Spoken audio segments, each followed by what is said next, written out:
But he told me that he was like banging the chick so hard that she had got an asthma attack. She had to go to the hospital.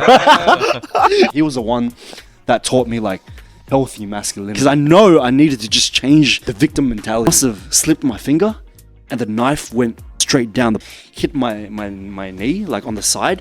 I felt like this tingle down my whole leg. He's with that guy and they're probably fucking on Valentine's Day.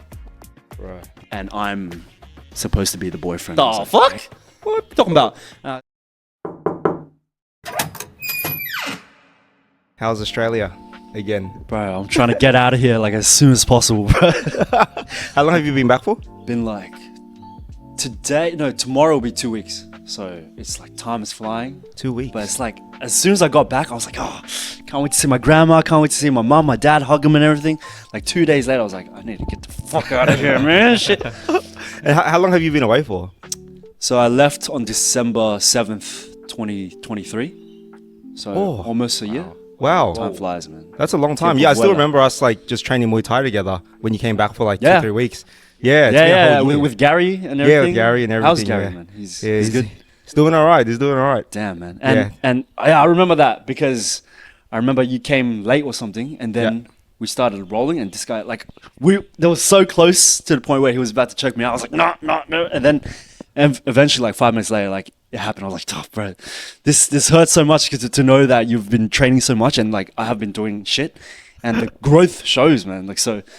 you must have leveled up heaps since then too. Like how's BJJ? I'd like to think so. These guys are a lot better than me. These guys are experts. we got to roll. Yeah, he had me in like a guillotine for like the longest time I remember, and then I didn't know the Von Flu choke yet, and then I was just trying to get out of the guillotine, like just trying to position my way out, and he had me in the guillotine for like a minute or 2 minutes, and then his arm sort of gave out. So, yeah. No, actually, I think that's what happened to me too. I think I got you in a triangle or something, and you just didn't give up. I was like, fuck. And then my arm was just too sore, and then and then that's when you choked me out after. Yeah.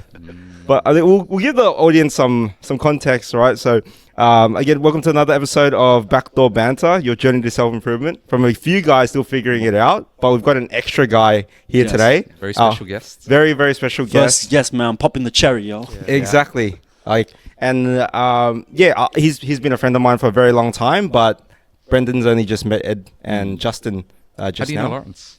So I actually met Lawrence through my first girlfriend. Shout out Anna. I wish you all the best. But we actually didn't really get close until like after me and her broke up, and then that's actually you broke up with your ex as well. Yes. And then that's when we started to get more closer when I came back from Perth. So that's when my self-development journey happened, when I got my heart broken and then I went to Perth, and then that's when I started living my real life, my best life. Like I got into like surfing, deep sea fishing.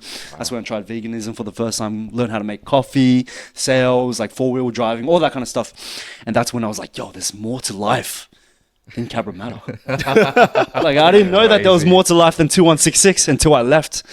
Until I was at the time, I didn't realize at the time, but now looking back, I was like running away from my problems. But sometimes you gotta get yourself out of that environment, right?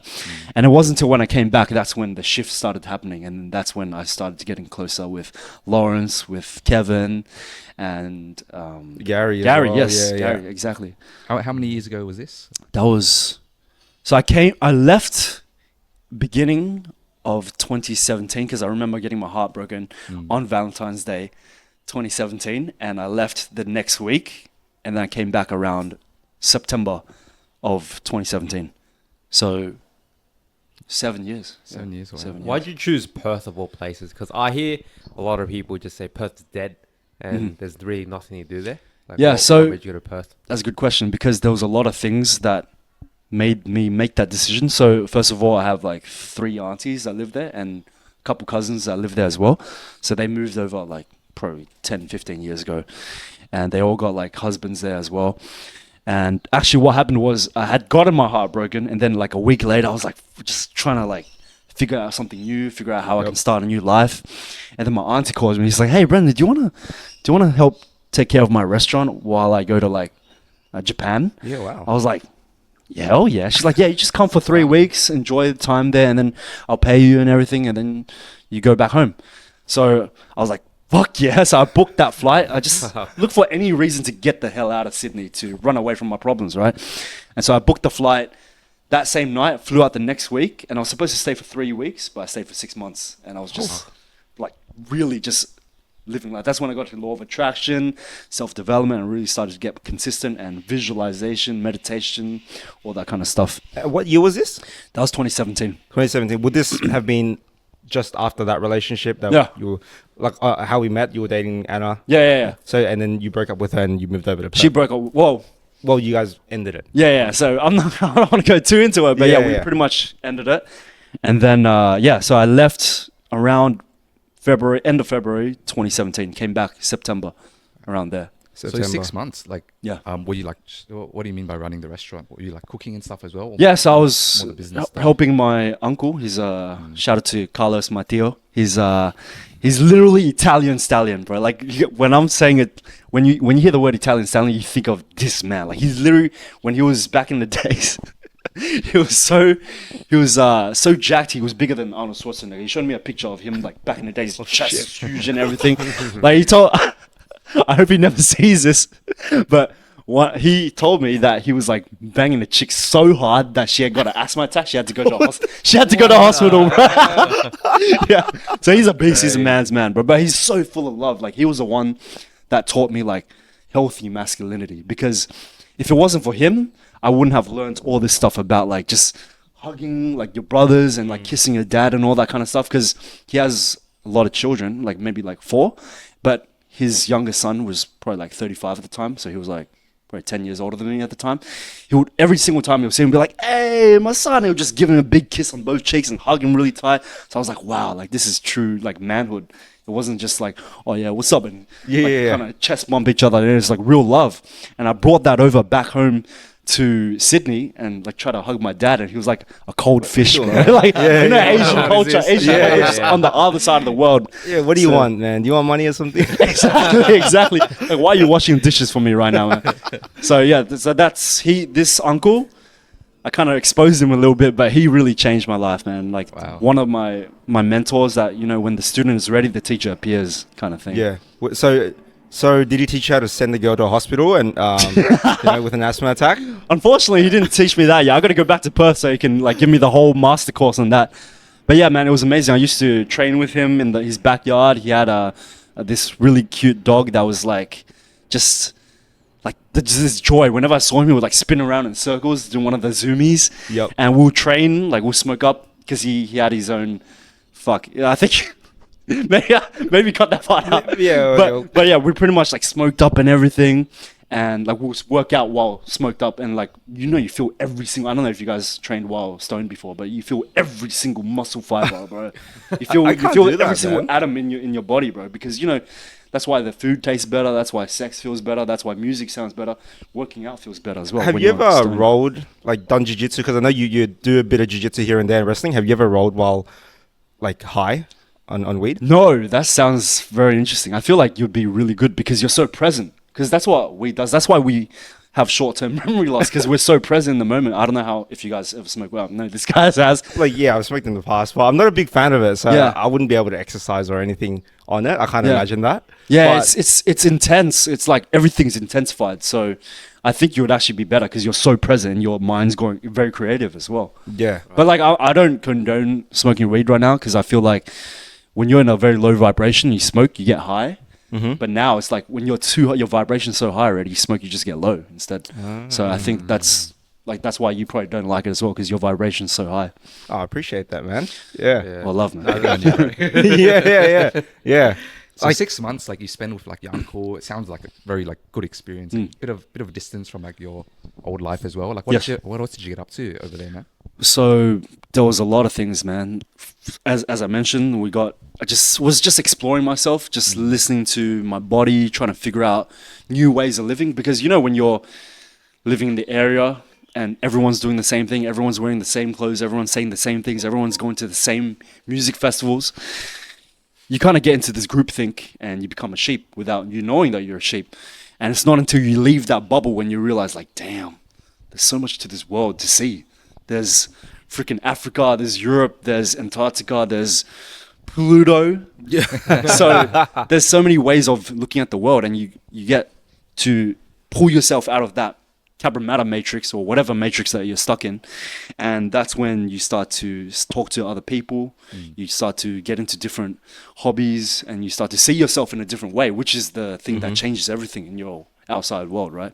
Yeah. So all that to say, yeah, bro, I like dibbled and dabbled in pretty much everything, and that's how I started to learn more about myself and what I liked and what I didn't like as well.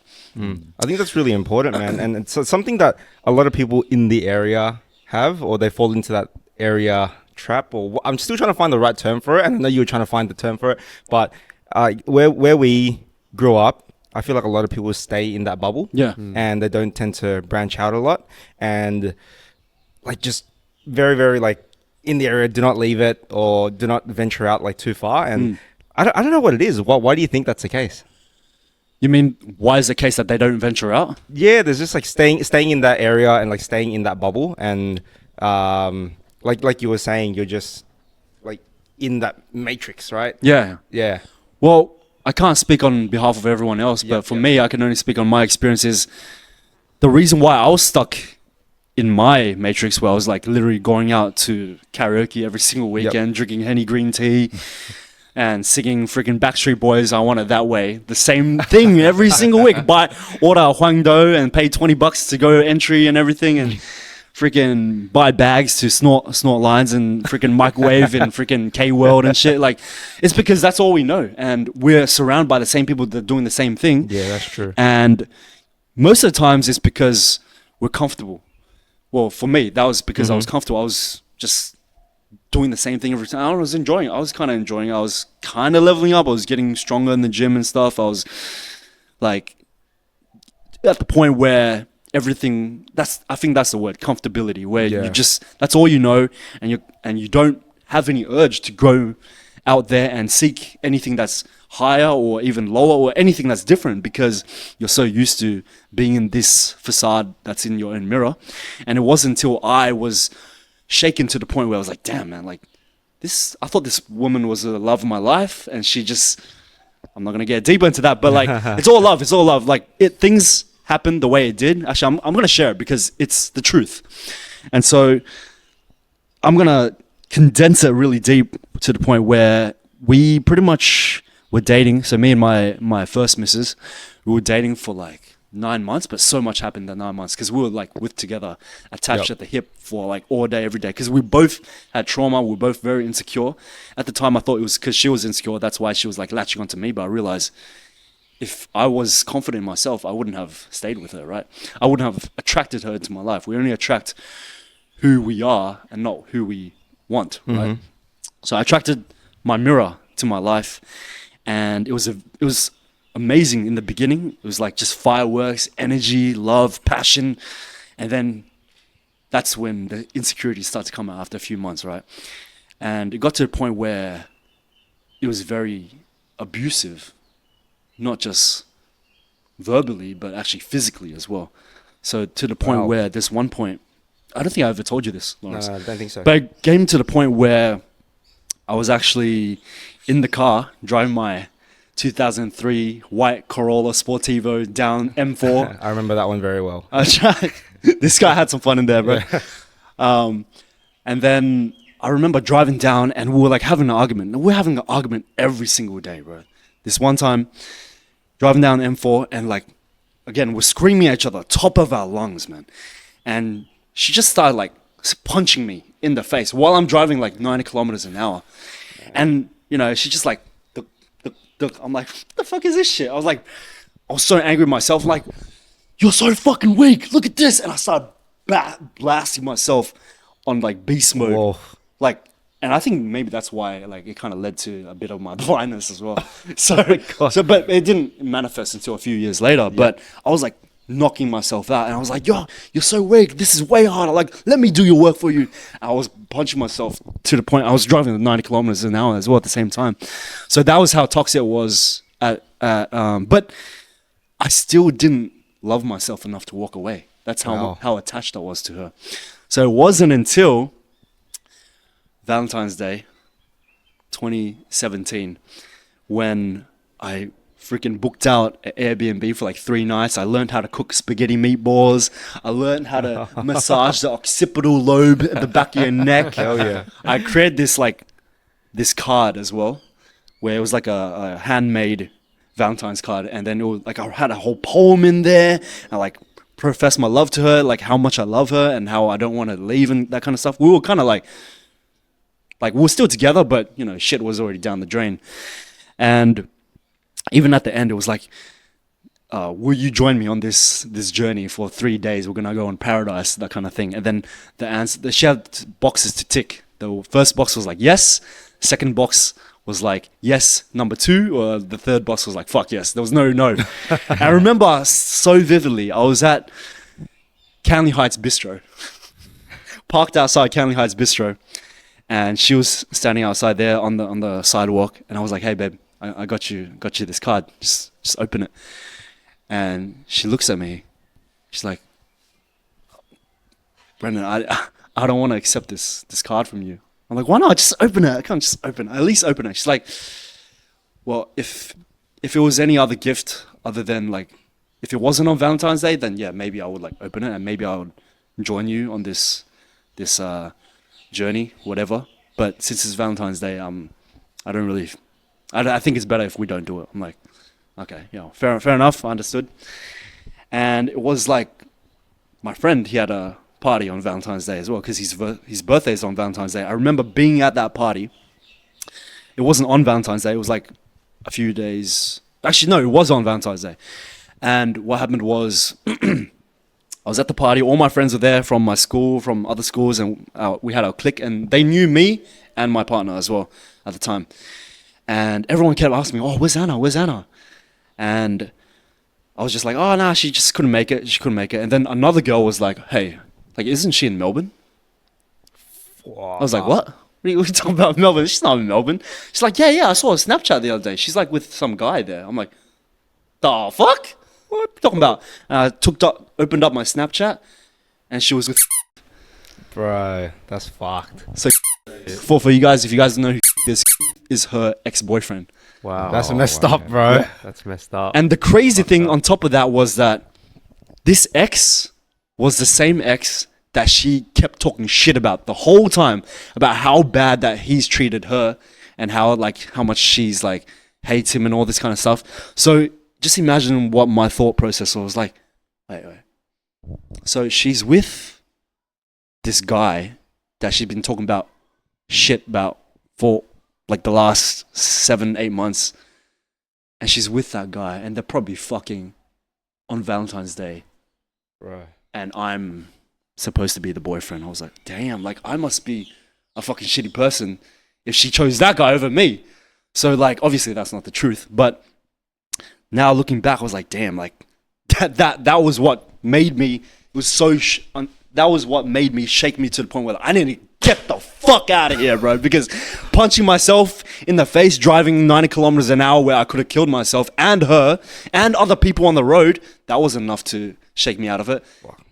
My heart had to be ripped out my chest, chucked on the floor, splat on, and then fucking stomped on, and then chucked through a macerator. That's when I had to be uncomfortable enough to be like, I'm ready to grow. I'm ready to level the fuck. I'm ready to just get the fuck out of here and see something new. And that's why I decided to go to Perth. That's why when my auntie called me, gave me the opportunity, I'm like, I'm fucking out, bro. I'm fucking out. Yeah. So with all that said, I want to send Anna the love as well, because I now realize. Do you want me to bleep her name? Like, I can if you want me to. No, don't bleep the name. Okay. No, if you want, if it's more comfortable for you, but I don't mind. No, because it's all love. Man. It's all love. Yeah. Okay. So the reason why I'm saying all this is because I'm able to look at it from a third person perspective. This is all love now. Like we're all on good terms. We don't talk anymore, but we're on good terms. And I know now, with the wisdom and the knowledge I've gained throughout the years and experiences, that hurt people. And someone that really loved themselves, they wouldn't do that to someone else, right? So I understand from her perspective why she did that, because she was just seeking love herself, and I couldn't give it to her. So I'm not like there's a reason why it got to the point. It wasn't just her. I couldn't give her what she needed, and she couldn't give me what I needed. So it was like trauma attracts trauma, and that's what happened. Fuck, that's really empathetic, man. All that to say, like, it's all love with Anna. Like, I understand. Like, I am so grateful for her because I wouldn't be the man I am today. I wouldn't have went to Perth. I wouldn't have met my uncle, and I wouldn't have had such a deep relationship with him if it wasn't for her. All this kind of, I wouldn't have had a deep relationship with you as well. True. And we wouldn't be having this conversation right now if it wasn't for her to be in my life as well. So, how long did it take you to realize that though? Like, because that sounds like really healthy. Like, it sounds like a really healthy relationship you have with yourself and your mind. But like, I think most people wouldn't think like that. Like, if something like that happened to them, they probably will blame the person, blame the world. Like, oh shit, why does this have to happen to me? But it sounds like you're really empathetic on why this happened. But did it take you a while to realize that, or did you feel that immediately after? Like, what were your feelings like? Yeah, well, it definitely didn't happen immediately after. That's why, like, I got the fuck out of there, and I was like just trying to run away from the problems, right? But I would say probably around a year and a half after that thing happened, because even when I came back to Sydney, I still wasn't fully forgiving her. I hadn't fully forgave her, and I still remember even when I had left to Canada that same year. So I went to Perth for 6 months, came back to Sydney for like 1 month, and then I flew to Canada and I lived there for like 3 months. And I remember having a conversation with her like 2 months after being in Canada, and I was like messaging her, and we were trying to like kind of make amends. I guess that's what it was like. And I still remember like kind of sliding like little jokes of like, oh, how she fucked me up kind of thing. And I remember her messaging me like, oh, like, you still haven't forgiven me, kind of stuff. So I think even 1 year after, like 9-10 months after, it still was there. But it wasn't until when I came back to Sydney after Canada, that's when we started to connect more. And that's when I started to look more deep into myself and be like, damn, it wasn't just her. She's not the only one that's part of the equation. Takes two to tango kind of thing. Damn. So around a year after, I would say. Right. What made you realize that though? So I would say probably a lot of journaling helped a lot, just inner work and just looking to myself, because I remember that when I was with Anna, that's when I was getting to self-development, because after she rejected me, and I didn't know at the time yet that she was in Melbourne, but I went to that Airbnb by myself, and I was just like starting to love myself. And I cooked the spaghetti meatballs. I had the boys over. I had Aaron and stuff, and Tung and stuff over, and Clarence. Yep. Had them over. Shout out to the boys, Clarence and Tung and stuff. They work together. Oh, I had Clausa over and Aaron and stuff, and I had them over. I cooked them spaghetti meatballs, which is what I learned. And then give them next massage as well. Luckily they didn't ask, bro. Right, but that's awesome. Yeah, that's when I was like really like just being by myself. And I remember that's when I was sitting on the balcony and I was reading How to Win Friends and Influence People. That was the first book. I fucking just opened my mind to this whole thing, like just smile more and how to just treat others how you like to be treated, like the golden rule, right? And yeah, so I remember journaling a lot during that time as well, because I had so much time to myself. And after journaling in Perth and everything and coming back to Sydney, I was flicking through my pages, and every single journal entry while I was in Sydney before I went to Perth was Anna this, Anna that, Anna this, that. It was like, oh, I hope Anna doesn't get upset with me this, or I hope I don't piss off Anna this one. I hope we don't fight today. Everything was about her. My life was her. And then when halfway through, a month into Perth, that's when I was starting to see like me, like I am healthy, I'm strong, I'm getting into basketball now, I'm getting back into jumping training, I'm getting into 4-wheel driving, I'm feeling so amazing, I'm getting into manifestation. It was more about me and less about her. And that's when I was like looking through, I was like, damn, like I'm still talking about her, but it's in a more positive light kind of thing. Yeah. So to answer your question, journaling helped like crazy. Oh, that's crazy. We did an episode on journaling as well. Yeah, I think I saw a couple episodes before. And funny thing, Justin has a bit of a story with How to Win Friends as well. Right. How to Win Friends. Yes, please tell me. That was the exact same book that got me into like self-development as well. Yes, sir. That's it, man. It's such a good book, bro. But like, it's a game changer. It's a game changer because like it's so simple, but all of the tips when you like implement it, it actually really works. Exactly. Especially if like you don't naturally pick up on that. Exactly. And I think for me, it was one of the things where, you can just learn about these things to like improve yourself, and genuinely just helps your life. Exactly. So, it's really practical. And it's like, practical, that's right. you have one whole chapter about smiling. Yeah, bro. Because nobody does it. Because it's like the stuff you read, you're like, it's obvious. But no, it's obvious, it's common sense, but you don't it's not common. Yeah, that's true. That's the only thing. Especially in Sydney, man. Like, no one's smiling. No one's smiling. You go up to a random person and talk to them. They'll think like, exactly. They think you're trying to like ask for money. Yeah, ask exactly. for money, or trying to sell them some multi-level marketing scheme stuff. Yeah, crazy.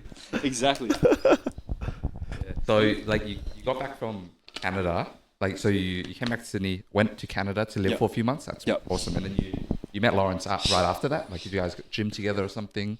Yeah, we were just like chilling out. I remember going on moonlight walks, like romantic moonlight walks with like LK and stuff, and I still remember as well. I don't know if you were there that night, but there was a time where I was doing like a fasting period, and like water fast, right? Yeah, I was doing a water fast, and I still remember so vividly. I was not drinking anything. I was not eating anything, and I was only drinking like distilled water for like 12 days. And I remember on the third day or the fourth day or something, the only thing that I took that was not water was I went to like a party at LK's house. I think you were there, and everyone was vaping, and I fucking vaped, bro. I was like, damn, like I fully tainted myself. At the time, I was like, damn, like I just wanted something, but I guess it wasn't a full water fast then, because I tainted myself with some vapes, bro, some cherry blossom juice or some shit. Whatever. How long did you actually do the fast for? So it was 12 days. 12 days. 12 days, yeah. 12 days. So actually what happened was I was doing because at that point, that's when I was like getting blind in my left eye. So I couldn't see in my left eye. And still, I don't know if you guys can notice, but I'm actually still blind in my left eye. I've got this white cataracts. Oh, right. And so I was like trying to figure out ways on how I can like heal myself naturally. I was getting into fasting, and I realized that I was eating junk food and I was watching porn every day. I was just trying to gratify myself just to numb the pain, right? And so this was when I just got back from Canada for 3 months, and I was got a debt collector job, and at the time I just felt like a fraud because I was in debt myself. So I was like calling these people up. They're like, fuck off. I'm like, no, please trust me. I understand you. Like, I'm in debt myself. Like, so I see where you're coming from. Like, just like, this is going to make you feel better if you pay it off. And I'm here myself. I'm getting into more debt myself. And I don't know if that was the exact reason, but there was just many things that were happening in my life because I just had built my Instagram from like 600 followers to like 3,000 in 1 month. Yeah. And then I came back to Sydney and I went back to old habits, and I was just not seeing the growth that I was seeing in Canada anymore. And that's when my depression started to kick in, and my skin started to get really bad. My face was all eczema and everything, all puffy and everything. Got to the point where I was like, no, I can't go into work anymore, because it was like 9 to 5 job as well. And at the time, I was just like, I'm going to be an entrepreneur. I'm going to be in social media marketing. I'm going to change the world, speak on stages and that kind of stuff. And so I just felt so out of alignment with who I wanted to be. Yeah. So I was like negatively spiraling. My skin was getting worse. I was eating junk food. I was just watching porn all night and just scratching all night as well. It was like freaking signs all over the walls. I was putting like sticky notes, and it was like, don't scratch. And I didn't have the discipline not to, because it was so bad. It was like, your eczema, right? Yeah, it was all over my body, all over my face, and I just couldn't even look myself in the mirror. Yeah, I remember we were all going to go out one night, and then you were like, sorry boys, I can't come, my eczema's flaring up. And we're like, nah, stop being a pussy. And then you sent us a photo, and it was bad. There's like your face was melting kind of at one point. Literally. It was bad, yeah. Yeah, the showers were the worst, because I would have cold showers, but it felt like I was getting burned in hellfire, because it was stinging all over my face, all my body, and I was just like, I had to turn it on extra hot mode just to numb the pain, and I didn't feel the heat because it was the stinging was more than the heat. And yeah, it got to the point so bad where I was like, no, something needs to change. I need to do something different, because what I'm doing now is just leading me down into deeper and deeper hell. Like, even I wouldn't leave the bed until like 11 p.m. because I didn't want to see my parents, my family, because I just felt so ashamed of myself. And I still remember putting like my skin was oozing to the point where it wasn't just red, it was liquid was coming out of my face. Pussy and all that. Yeah. I was putting a tissue on my face to dry it out, and then the tissue would get stuck on my face. It looked like I had like cum tissue on my face stuck there. I couldn't take it off and shit. And so that's how bad it was. And whenever I was putting moisturizer, I would like kind of, this is a mirror, right? And I'll be like this, like put it, and I'll like put it there, and like, because I didn't want to make eye contact with myself. That's how ashamed I was of myself. So eventually, it kept getting worse as well, where I was like, okay, I gotta stop scratching. So I was like, okay, what can I do different to stop scratching? I want to start like slapping my face. So I started like slapping it, and this is not satisfying, bro. This feels good, but this is like doesn't feel good. So I started slapping harder. I started slapping so hard to the point where I kind of like messed up my eye socket, and that's when my detached retina happened. Wow. And so on top of that, and then the cataracts started coming through, and we don't know. We still don't fully know, but we think that because I put the steroid cream on my eyelids and it went through, and that's when the cataracts came through to my eyes. And then so I went blind in my left eye as well, and then I couldn't freaking run anymore because I couldn't catch a ball. So, and for me, my whole life I've identified as an athlete. I played basketball, baseball, soccer, like literally every single sport, and I was always like a top athlete in the schools and in the competitions as well. So when I couldn't even catch a ball, when like if you were this close to me, you'd chuck a ball to me, and I would like drop it every single time. Huge footy ball, NRL footy ball, I couldn't catch it. And that depleted my confidence down the drain even more. And because what happens is when you lose vision in one eye, it's like 2D vision. So right now you guys can see from two angles, right? So you can see the depth. Whereas for me, I can see just like, it's like a painting. It's like just straight. What, 2D. even till now? Yeah, till now. Really? So sometimes, even now, I'm still not used to it. Like if I try to pick up this bottle, sometimes I might do that. I'm like, oh fuck. Then I grab it after. So if things are moving, it's much easier for me to like judge the distance because I can see the depth. Yeah. But if something's like static and you try to pass me something, I might drop it. Still.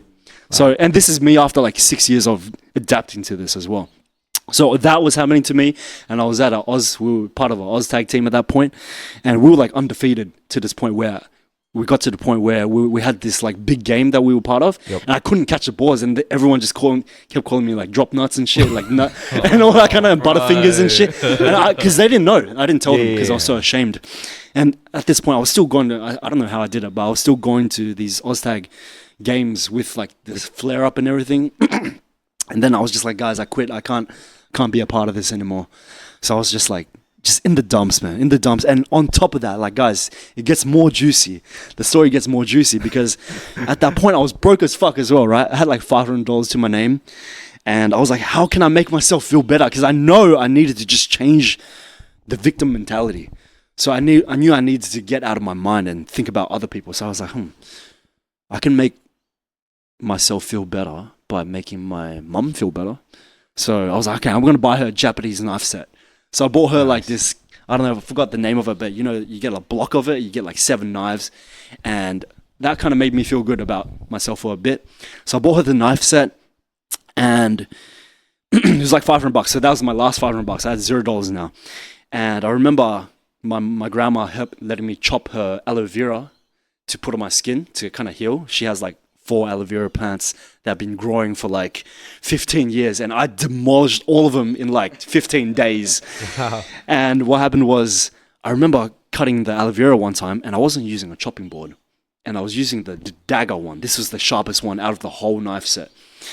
And this is like this long, and it's like literally like Assassin's Creed shit. You could slit someone's throat just like that. And I remember I was chopping it over the bin, the aloe vera over the bin. You know, if you have to chop off the thorns. And I wasn't using a the chopping board, and I was just chopping it, and then I must have slipped my finger, and the dagger went straight down, the point went down, hit my knee, like on the side. I felt like this tingled down my whole leg, and like blood was just gushing, spurting out. I was like, holy fuck, I'm like, Mom, I can't move, I can't. She's like, go sit down. I'm like, Mom, I can't sit down. And then she like had to come pick me up and like take me to the hospital, and take me to the seat, and then they had to take me to the hospital. And then that's when I got stitches and everything. So I had like the crutches and everything. So I was like blind in my left eye. I was paralyzed in my leg pretty much. All of this hitting me at once. I'm like, fuck, I need to fucking change something, man. And so, how old were you at this point? So I was like, this is mid 2018, 6 years ago. So 6 and a bit years ago. So I guess I was 24, 25-ish. Wow. Around 24, I think 24 and a half. And so, yeah, all that shit was hitting me all at once. And that's when I was like, really, something needs to change. I need to stop everything, what I'm doing. Because obviously, this is to a point where I'm like fully shaken out of my soul. And something told me, it was just like, do 30-day vegan challenge. Just try it 30 days vegan. Because just eat whole foods. Don't eat any meat. Because you want to just purify your soul, your body, right? Because this is our vessel. This is our temple. We want to just cleanse everything because there's so many demons in me. And that's when I was eating plant-based, like fully just whole grains, whole foods, like apples, like a lot of these pumpkin soups and all that kind of stuff. And I felt amazing. Like from day one, I felt so cleansed. I was like, yo, this is a step in the right direction. And at day 18, that's when I got like this voice from the infinite. I don't know where it was from. It just came into my soul. It was like, fast 12 days. I'm like, very specific. yeah, I was like, what the fuck? Like, so random. And at that point, I was kind of learning about fasting already. I was learning about autophagy and how when you fast for 18 hours, that's when the body's recycling system starts to happen. And I was like, 12 days? That's a fucking long time. And he's like, 12 days, distilled water. I'm like, what the fuck? He's the URL. Okay. So then I was just like, fuck it. Well, what do I have to lose? Like, I'm pretty much dead already. Might as well, like, really die.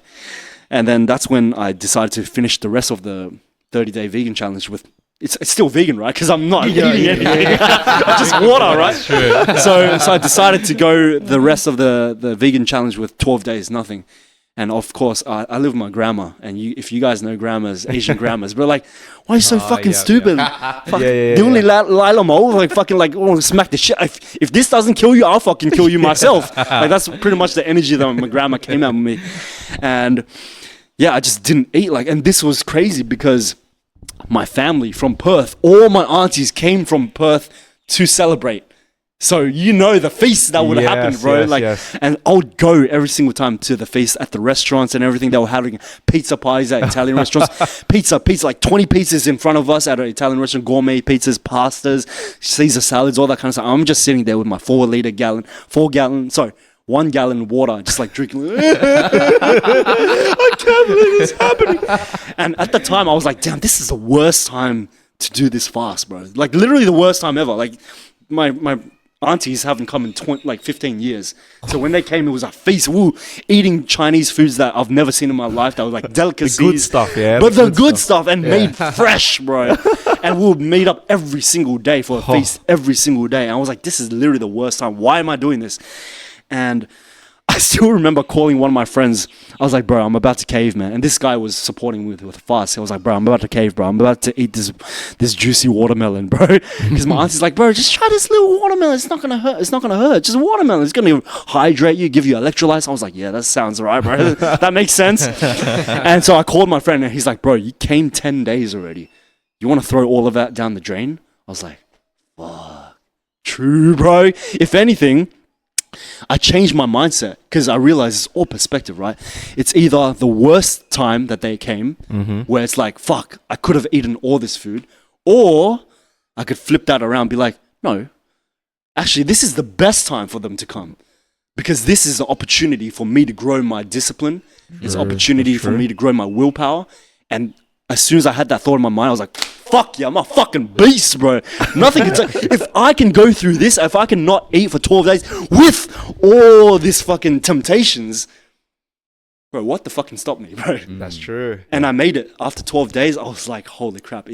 I recorded this, I don't know if you remember, but I did this like live stream of me breaking my fast. Yeah. I had a piece of watermelon. I did a live stream on Instagram. And I told everyone, guys, I'm gonna eat watermelon and this is gonna break my fast after 12 days. Had like fucking 30 people show up on the Instagram live stream. And I'm just like sitting there. I was watching it because I was following you really closely as well. And I was like, I can't wait to see what he eats. And then I was at work. I was working at ANZ Bank at the time as a teller, and I was inside the telling station just trying to watch this live. Customers like trying to, hey man, can I withdraw some money? Give me a sec, bro. It was so funny because I had bought this watermelon that was like, organic with seeds because I wanted it to be as like real as non-GMO as possible. I bought it, I sliced it, and I had like one slice of watermelon. Like it was a steak, bro. Like literally, like, I remember it. It was like it wasn't like the slice where it's like a triangle, right? It was like the whole circle. Oh fuck! A whole like cross section, and it was like red there. Looked like a juicy medium rare steak. The rind of it looked like the fat and everything. Wow. And I had a knife and fork with me, bro. And I'm just like sitting there like topless with the sun on my skin and everything. And I'm like there for like 20 minutes, haven't eaten it. Everyone's like, bro, eat the fucking watermelon, bro. And I'm just like sitting like, shut the fuck up. This is my time. And I'm just like, thank you God for this life. I appreciate it so much. And then that's when I just like breathe, and I was like, that's when I cut the watermelon with a knife and fork. And I just looked at it, I was like, wow, this looks so juicy, bro. And then I put it into my mouth, and my pupils like dilate into black holes, bro. I was like, damn, this is the juiciest thing I've ever had in my mouth, bro. Like juicier than any fucking pussy, bro. And it just like was amazing. I was like, what this is how we're supposed to experience food every single day, bro. True. Because when we eat, most of the times we're on our phones. Most of the times we're talking to people. We don't even appreciate where this food came from. We don't even see like the animals that were slaughtered for it. We don't give thanks to it. We don't see the farmers putting the soil, like watering the soil. We don't see the clouds in the soil itself. So at that time I was so present. That's why it tasted so good, even though it was just a piece of watermelon. Especially after like 12 days of fasting, I was like just so grateful that a moment just eating watermelon could be such a beautiful experience in our lives. So I forgot what your question was, but I'm talking about the fasting. Did it feel like you were on drugs? Like for real, bro. It was the best natty peak of my life, bro. It was like better than any kind of drug I ever had in my life. And I'm not trying to brag, but I've done quite a lot of drugs, bro. I agree with you, bro. Like we do when it comes to eating, we do just like watch stuff on our phones, or we don't even think about the meal too much. And I'm guilty of that because like I'm busy with work and I'm just like eating just for the sake of eating, just so I don't die. Yep. And I think I need to like try that out, like close my eyes or something and just imagine. Yeah, like you don't even have to fast for 12 days. Like literally just the next time you're about to eat, like today even, just you don't even have to close your eyes. Just look at the food and be like, damn.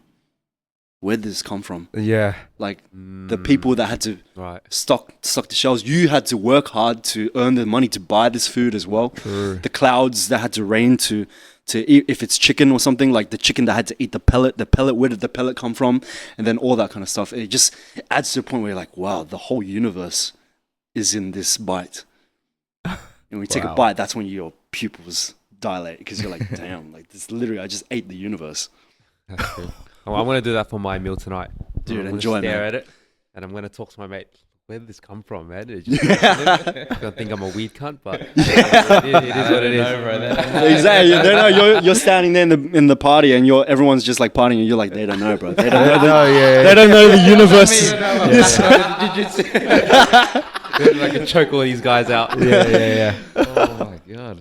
Bro, I'm like really curious about the diet stuff because I'm thinking more about health as I get a little bit older as well. Yeah. Like I don't know, you look like good now. Like thank you, bro. It sounds like I don't know, has it like improved your skin condition, all of that? Yeah, man. So what are you talking about? You talking about like because you said it was the fasting or the yeah. I don't know. It just sounded so it's funny because whenever I come back to Sydney, Australia, like I really fall back into old habits. Yeah. Now I was talking about this the other day where when you're surrounded by the people that see you the same way, they don't see that your growth, they don't see what you've been through. Yeah. And so you could be gone for like 10 years. You come back, they're going to treat you exactly the same way because that's how they see you.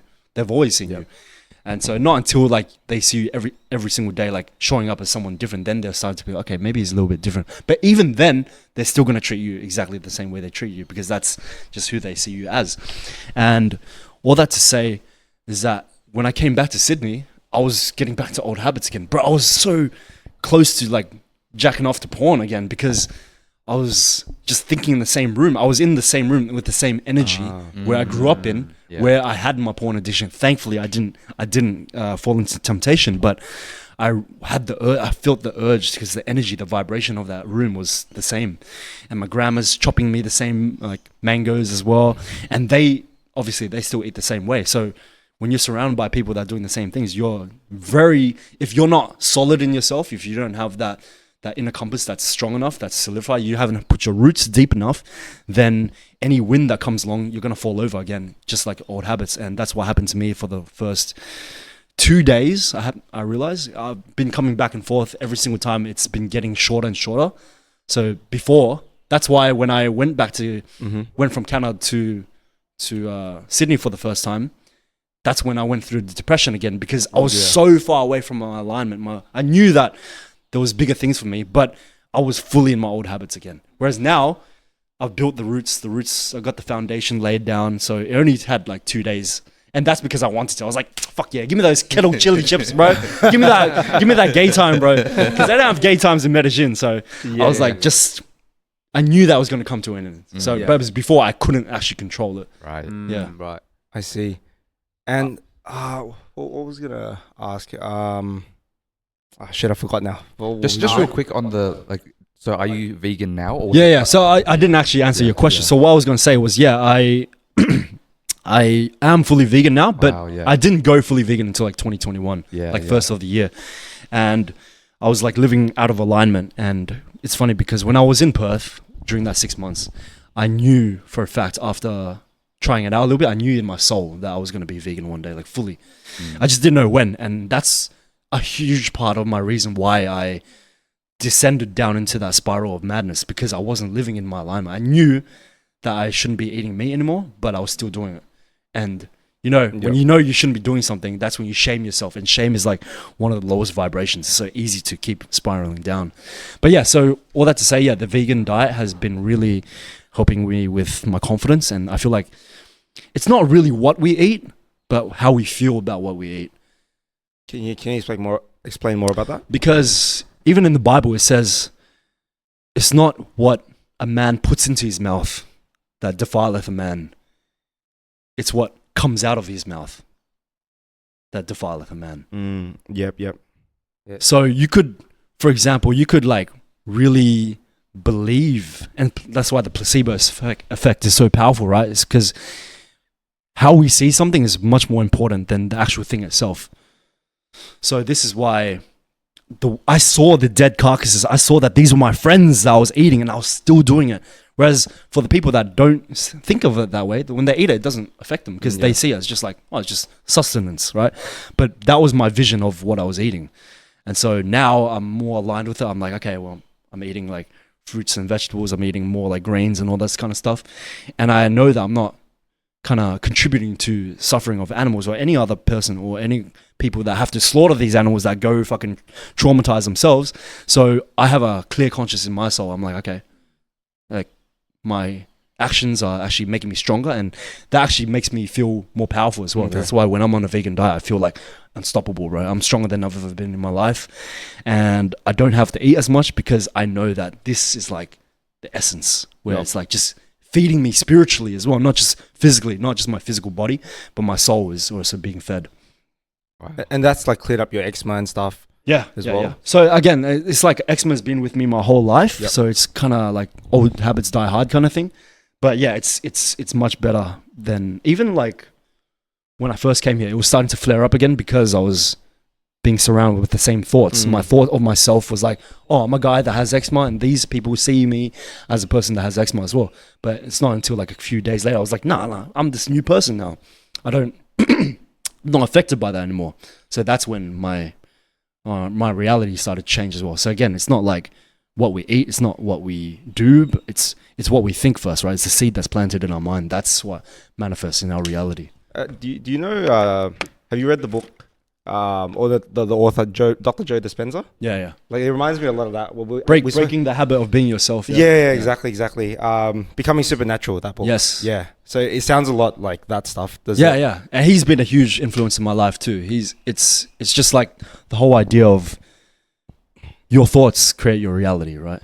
And your thoughts are the seeds of your reality, and the more you think that way, the more you're going to go down that thought path. And that's why I was stuck in that oblivion. That's why I was stuck in that abyss, because my thoughts was like, oh, like I'm shameful, like I'm a fraud, I'm a fraud myself, like I have debt, but I'm like trying to collect debt from these guys. And like I'm a fraud because I know that I shouldn't be eating this sentient being that had a life, had a family of its own, but I'm still doing it because it was my thoughts. It wasn't the actual thing. It was the way I thought about it. Oh, that's interesting, man. Right. That's amazing. Yeah, I went on a meditation retreat like couple weeks ago, and then we ate all like vegetarian. And the food's amazing. The food's good. Like, cause grew up was a bit of a picky eater growing up. Yeah. So I like my my carbs and my meat and whatever, and didn't really like veggies. But like obviously getting older, like trying to be a bit more healthy. But then at that, what I noticed was, when you eat vegetarian food, you don't like gorge yourself. You're just like, okay, I've had enough. That's it.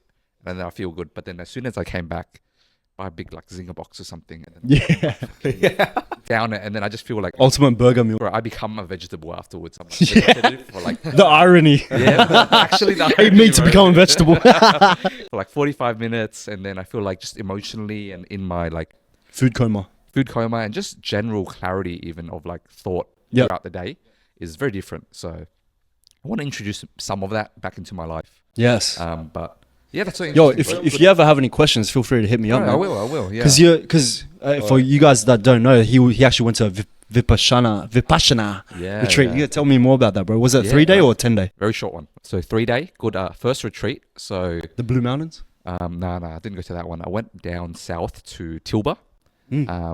Like 5 hours down. Really, really amazing. I've followed the meditation teachers for a little while now. Like they're like Australian nuns. They've got like a YouTube channel and stuff. Nice. So they're Christian? No, they're Thai. Like Thai. Okay. Thai Buddhism. So they follow that. Is it Theravada Buddhism? Theravada. That's the one. Yeah. It was a bit comical because I went down with a bunch of Asian friends, and it was like 4 like bananas, like watching like 2 white ladies, like speak Thai, teaching us about Buddhism. Oh, they're white ladies. They're white ladies, right? They're just straight up Australians. What the heck? But they're speaking Thai. No. They're speaking English. Oh, wait, who's speaking Thai? The branch of Buddhism that they teach is the Thai Buddhism. Yeah. It should be the same because your parents are from Cambodia as well, right? Yeah. Don't you guys follow the same type? Well, I don't know if your parents are Buddhists, but like in Cambodia, Thailand, and I think Laos, they follow Theravada Buddhism. Honestly, for my family's kind of customs when it comes to religion, like they didn't really tell me why and all this kind of stuff. They would just like pray every now and then. Like, oh, we're Bai Gong Ma, which is like pray for like grandpa and grandma and stuff, and like they'll do the customs, but I guess I haven't spoken to them enough about it. But I'm pretty sure they just do it because that's what they do. Like they don't have a actual understanding. They're not like, this is my purpose, this is why I'm doing this, so that this can happen. I'm doing this to, like, I'm sure they like, oh yeah, pray for good luck and all that kind of stuff, but I'm sure that it's not like really deep ingrained in them where it's like, oh yeah, well exactly I'm the same. I think our parents are pretty like Buddhist, but I didn't know what like the different branches of Buddhism were, because I think us as like Chinese, we follow Dharmic Buddhism, and I just only found out about Theravada Buddhism when I went to Thailand and I went to the big Buddha. I'm like, how come this Buddha looks different to my Buddha? It's like the face is a bit skinnier, you know. It's a bit like, it's not got a fat belly and everything. Exactly. It's a different Buddha, and like all the like gods, they all look different but the same. Like, what is this? You're talking about the one with like the braids. Okay, So the Thai Buddha looks different to the Chinese Buddha. Like if you like go to like Hong Kong and there's like that big Buddha there, it looks like very different. And then I just started like going into this deep rabbit hole. I was like, oh, Theravada Buddhism, and then there's Dharmic Buddhism, and like one's about like enlightenment of the entire world. Like the others, like I think Theravada focuses more in internal enlightenment, right? That's what ChatGPT told me. So. Shout out ChatGPT. Maybe Justin could probably tell us. It's so interesting, There's like all they have the same root, but then they kind of branch off. Each like country or like area of the world gives it a different perspective. What was really cool about the retreat that I went on was that the attitudes of the nuns were very much, you can learn from anywhere. So their whole thing was each day we went through kind of the key texts of different branches of Buddhism. Ooh, okay. So one was so this is part of the retreat? This is part of the retreat. So, okay. So the students were all silent. Wait, before you continue, Yeah. did you book this through dharma.org? Or was it Um, something else? I forget the website, bro. Okay. Yeah, I forget the website. It's like a shitty looking website. Like yeah, not very. And Not there's very like a modern. spinning wheel. Did you see that? No, I don't remember spinning Okay, wheel. maybe Yeah. because maybe it's a bit different. Because Yeah. the thing that I did was like this. Is it a global thing? Like everyone. No. This one was Okay. a small place. I Okay, think, so it's yeah. a different kind of vipassana. Because the one I'm talking about is like it's Oh, it's it's like all a over big- the big world. organisation yeah. kind of It's thing. in Blue Mountains. Right, They do yeah, free yeah. retreat. Was yours free? No. Oh, okay. Yeah. Yeah, it's definitely different. Yeah. Okay. Because the other one is like free and they don't accept donations Oh wow. unless you've done at least 10 days with them. Right. Yeah. So I think it's a bit Yeah. different. Yeah, But yeah, probably continue. a bit different. Yeah. But yeah, their perspective was very much like you can learn from anywhere. Like on their YouTube channel, they kind of go through like Christian texts as well, like things written by like saints and all that. Mm. And then to me, it's like, oh, all of these people, they've seen something real. They've noticed like something about like, you know, the world, the universe, and they've put down their experience in their own words, and it comes out like differently. Yep. I feel like they're all talking about the same thing. Yeah. So Exactly. on this one, they went through like Zen Buddhism was one day, the like Thai tradition was another day, the like original Indian tradition was like another day, I think. So yeah, very good experience, bro. Very That really reminds me of this meme that I see on. It's not really a meme as in funny, but it's like this picture on Instagram, and there's like Buddha. There's a DJ kind of spin table. There's Yeah. Buddha. There's like friggin' what's it called? There's like the Jesus. What else? What's his name? Muhammad. Muhammad. But like who's Shakti? The blue. Shiva. There's Shiva, Shiva, there. oh, Shiva, Like yeah. there's all the gods there, and they all got like headsets on, and they're all like scratching the DJ thing, and it says different songs, one sound. Oh, that's a good meme. Which Yeah, is yeah, exactly yeah, what yeah. you're Different songs. because there's truth in everything, right? But Yes. there's just different ways to see things, right? But there's that one truth where, like for example, you're looking at that like a cube or something in the air, and from my angle it looks like a square. From your angle it might look like a diamond. From someone's angle it might look like something Yeah, else, yeah. right? So it's the same thing like that. So I'm glad you mentioned that, bro. Yeah. So such an interesting area. But yeah, like had a great time at the retreat, bro. I think you mentioned that you've been on like one before as well. Yeah, actually, the first one I went on was this year as well. It was it was in Montreal, and it was conducted by the dharma.org. So there's this I guess organization, non-profit organization, where they host retreats all over the world, in Mexico, Colombia, even Vietnam. There's heaps. India, there's a crap load. Australia is in the Blue Mountains, and there's like a wait list to Nhi Yee, Mai. potentially. I don't Never mind. She went to one of those as well. I interviewed her on my podcast about it as well. And pretty much you're not allowed to donate to this. It seems like a cult when you're not like a part of it, but you're not allowed to donate it unless you're there for like a 10-day retreat at least. And even then, like you don't have to donate. And so I was like, what? Why is this so like kind of? It sounds a bit like very intriguing, right? But like, why can't you donate? Like they must either they really care about like spreading the message, or like they're trying to like facade you, kind of finesse you, kind of like, mate, it's like a cult or we something, don't want yeah, you to donate, but then it makes you want to donate more. yeah. So I didn't really understand. And Nhi told me about this, how she went on a 10-day in Blue Mountains as well.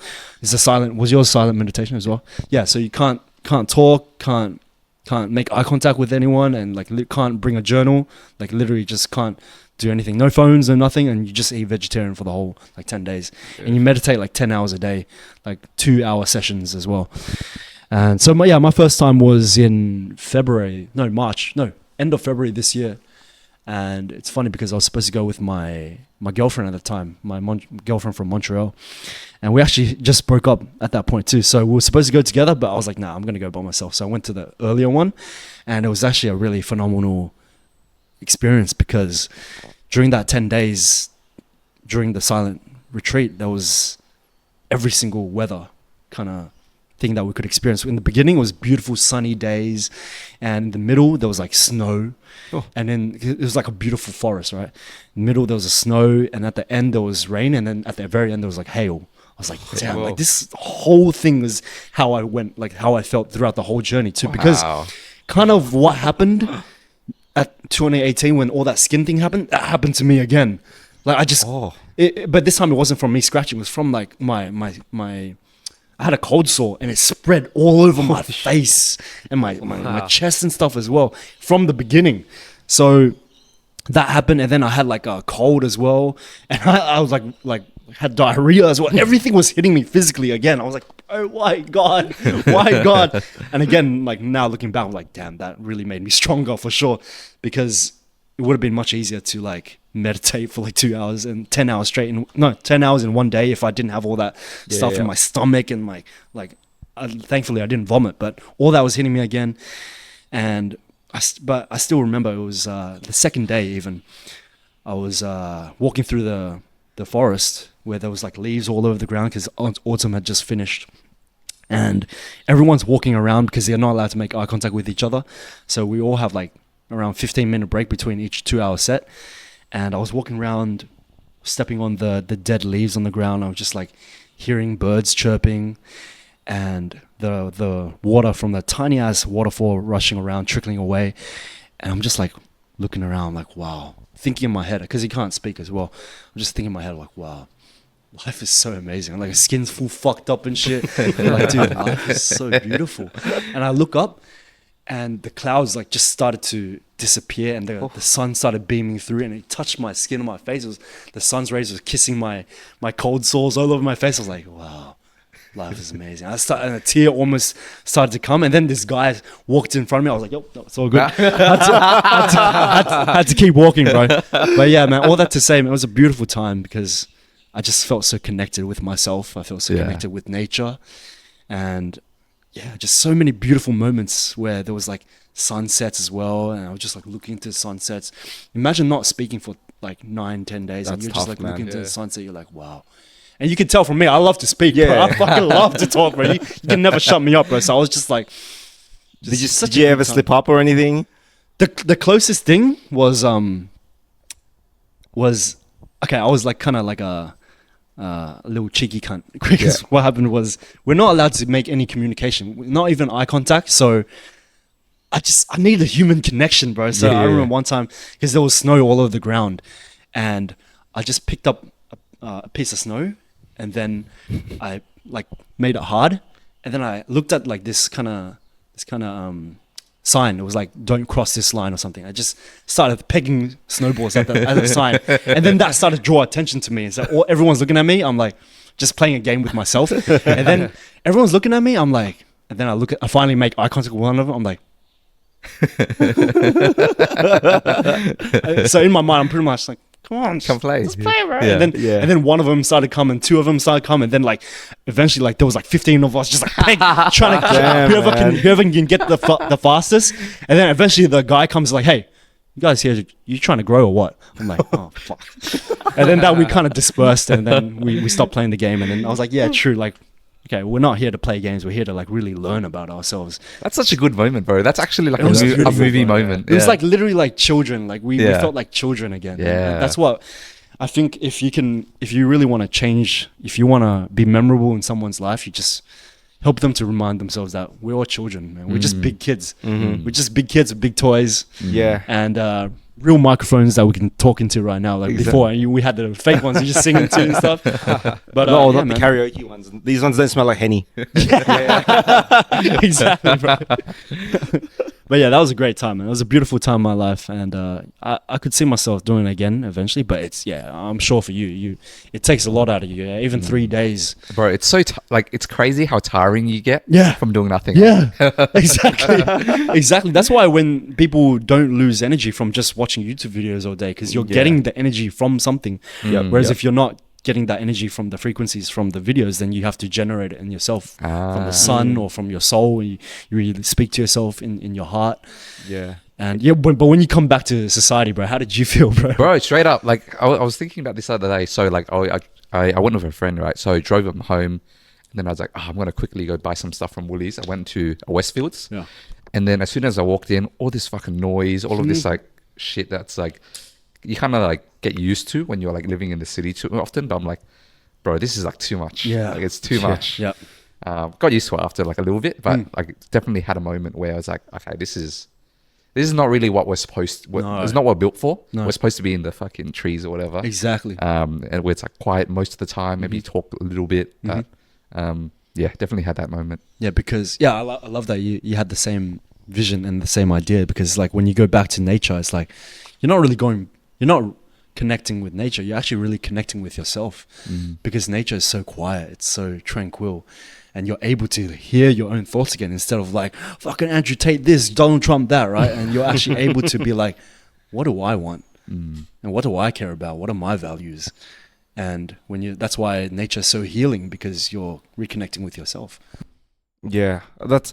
I had a friend from uni who's from Bosnia originally, and he was saying something about how when he was living over in Bosnia, because he goes back quite often, a couple months at a time, and when he was in Bosnia, he lives in a rural like bush town in Bosnia where his grandparents lived, and he just said like all his like ADHD like symptoms just went away, and like all his like mild depression would have gone away, and he just felt so like alive and felt like a new version of himself when he was just living there and just like away from the big city. But as soon as he comes back here, it doesn't seem like he's able to stick with a job. He's like very, very unsure about things, and it just doesn't seem like a happy time. That's why he's always urging to go back. And he was like, man, like if I could just find a remote role, I'd probably just move out into the middle of Australia somewhere, living in a mini home or something, and just be out in the nature, because like I feel the best there.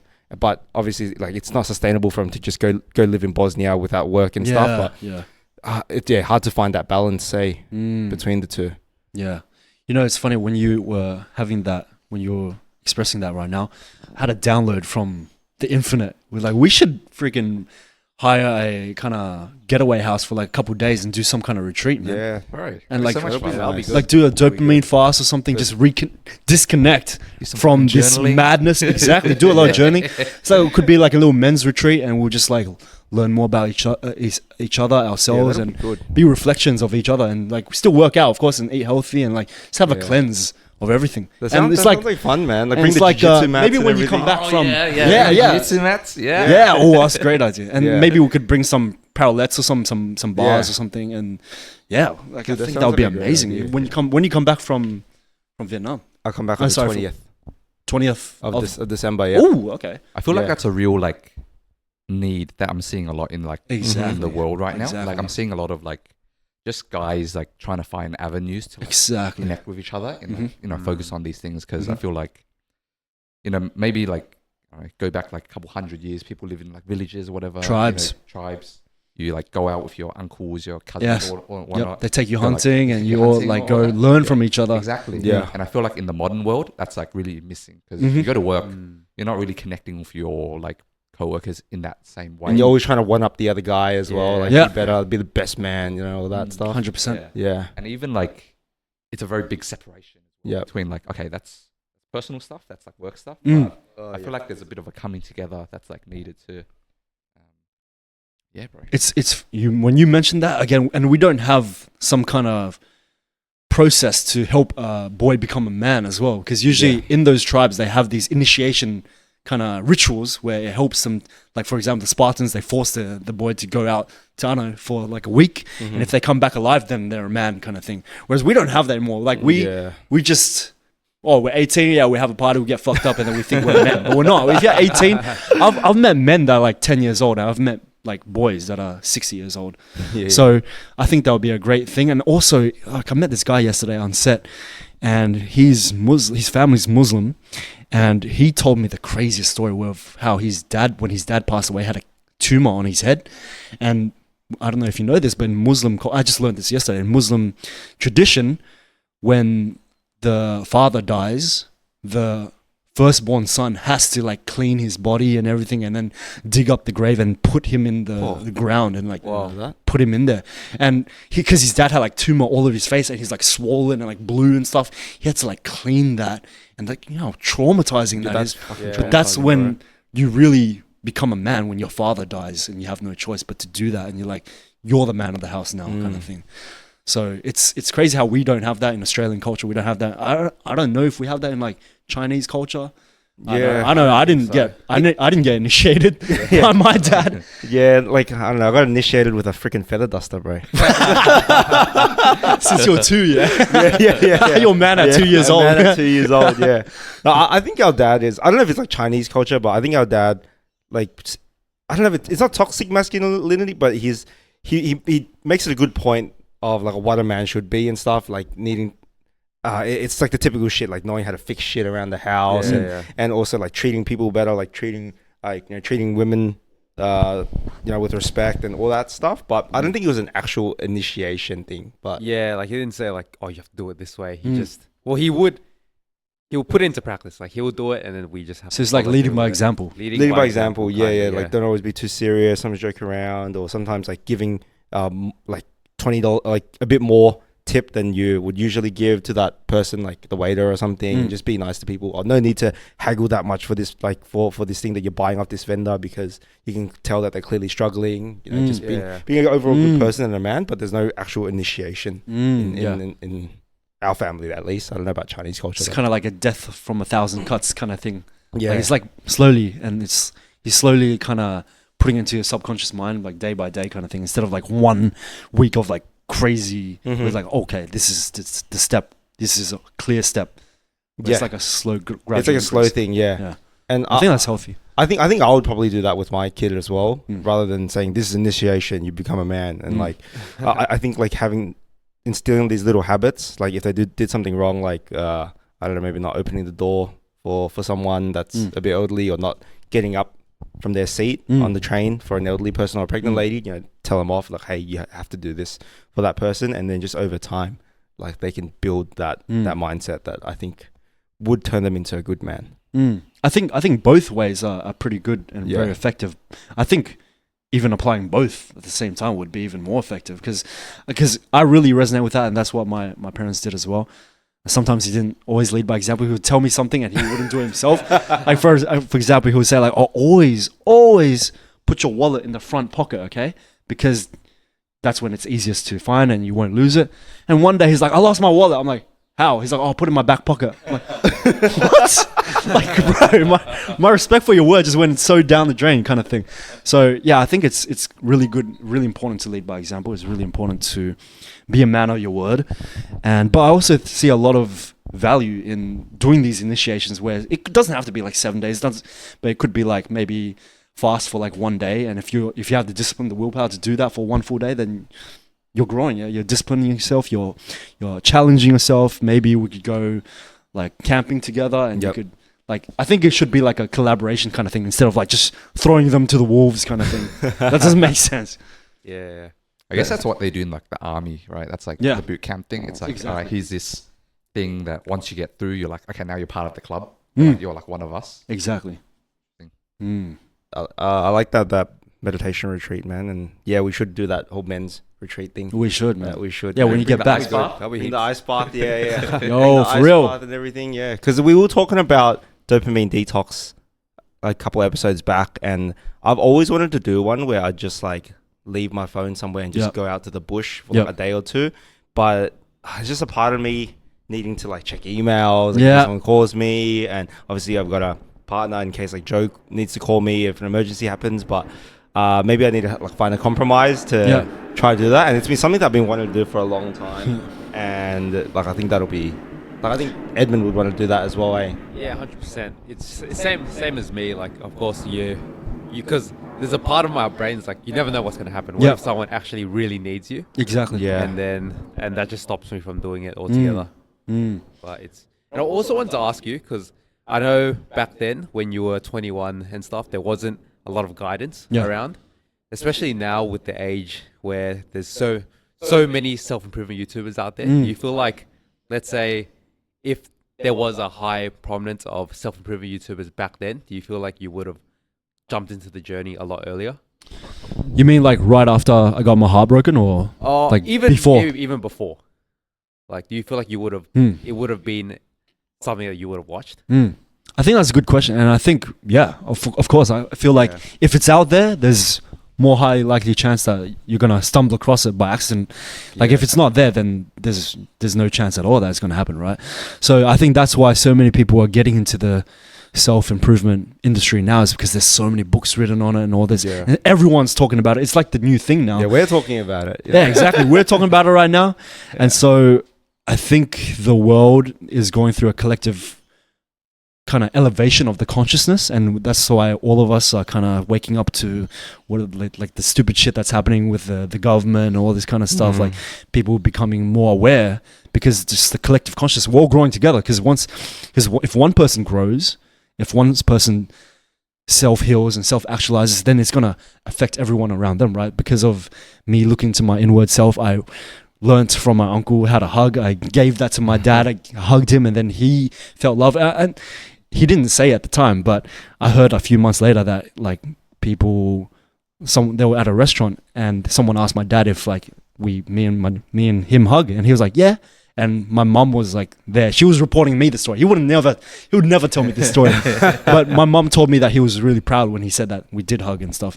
So it's like little things like that, and it's like a ripple effect. It's like the butterfly effect, the whole domino effect, right? So I think everything's led to the point, and I don't know exactly why you asked that question, but it was a good question because I think it leads to the idea that like everything's perfect the way it is, kind of thing. Like it had to happen like that. It wasn't. I'm not sad that. I'm happy I got to party. I'm happy that I got to go to K-World and get those microwave that Coke and all that shit. Like I had a good time, and I would never go back to doing that. But I really enjoyed like giving girls shoulder rides while like freaking knocked out of my head and all that kind of stuff. So I think it's all meant to be the way it is for us to lead to this position right now. Yeah. Well, Edmund, I don't know if you know how old he is, but he's 22. So he's still a baby compared to us. And wise old soul, bro. Yeah. But you got out of your partying phase really quickly, eh? Like, and you don't really drink anymore. Yeah. I drank yesterday, but that's besides the point. But that's because it was my girlfriend's birthday. But I don't drink very often, and it was just like I had a pretty. I wouldn't say I had a switch as well. There was one time where I was at a party.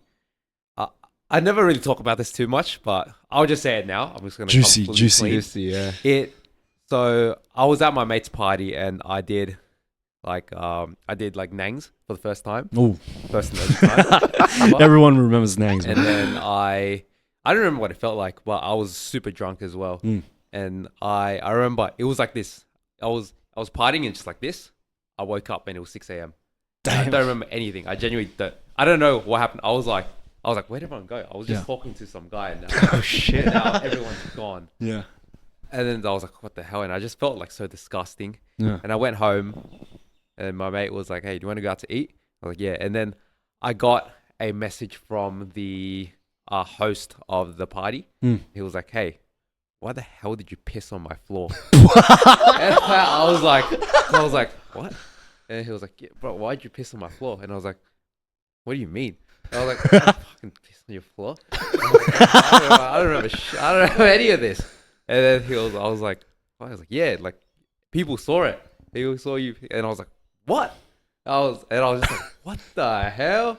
And from that day on, I was just like, what the heck? What did I just do? Because most of my life, I grew up as a pretty sensible, good boy, and like didn't really do any of that. And then that just flipped the switch for me. I was like, what the hell? And I remember after that, I actually read the book How to Win Friends and Influence You, because I would say for a long time I was a bit like socially inept. Like I wasn't good at talking to people. And even back then I just used alcohol as a way to to warm up, liquid courage. Liquid courage. It was all liquid courage. And then and I was just like, nah, this can't go on. And then ever since that, I didn't go out to party as much, and it just flipped. Nice. I was like super curious. If that didn't happen, I didn't even know. I'd probably be like doing a lot of drugs here and there, but yeah. So you had to go through that. You had to go through the pain. You have to learn the hard way. Yeah. Most people would have to learn the hard way. Yeah. Most people are not going to change unless they've been so humiliated to the point where you're like, what the fuck, I piss on someone's floor kind of thing? Or like, good thing it it's was rock bottom kind of thing. But that was pretty rough. I was I was confused. Yeah. Because I don't remember anything. That's crazy. Yeah, that was pretty scary. Damn, man. I think that's the catalyst for a lot of people's journeys. Or that's a catalyst. Like for myself. Like I've had to reach that low where I was like unemployed, just in my room all day and like eating like shit, like not really doing anything. And like that's when I realized like, oh fuck, I really need to change. And it's like similar to what you said as well. It's like that fucking ugly point where you look at yourself in the mirror like, oh shit, did I really just do that? Or like, do I really look like this? Yep. And that's what like drove me to change. And it sounds very similar.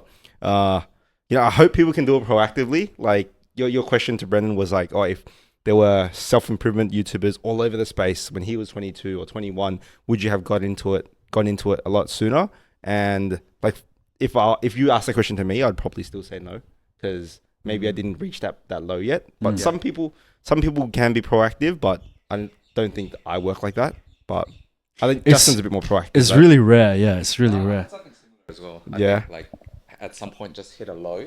I feel like maybe the way to think about it is like, it's there for people when it's like their time. So like, it's gonna be like, oh, some guy just like pissed on his friend's couch. Yeah. And then he's gonna watch this episode and he's like, these guys are on something. Yeah. Nice. I think what I wanted to also ask you, Brendon, and can you also tell the audience like what you actually do now? Because we talk a lot about your journey to like Canada, and you also briefly touched on like there's no Golden Gate time in Medellin.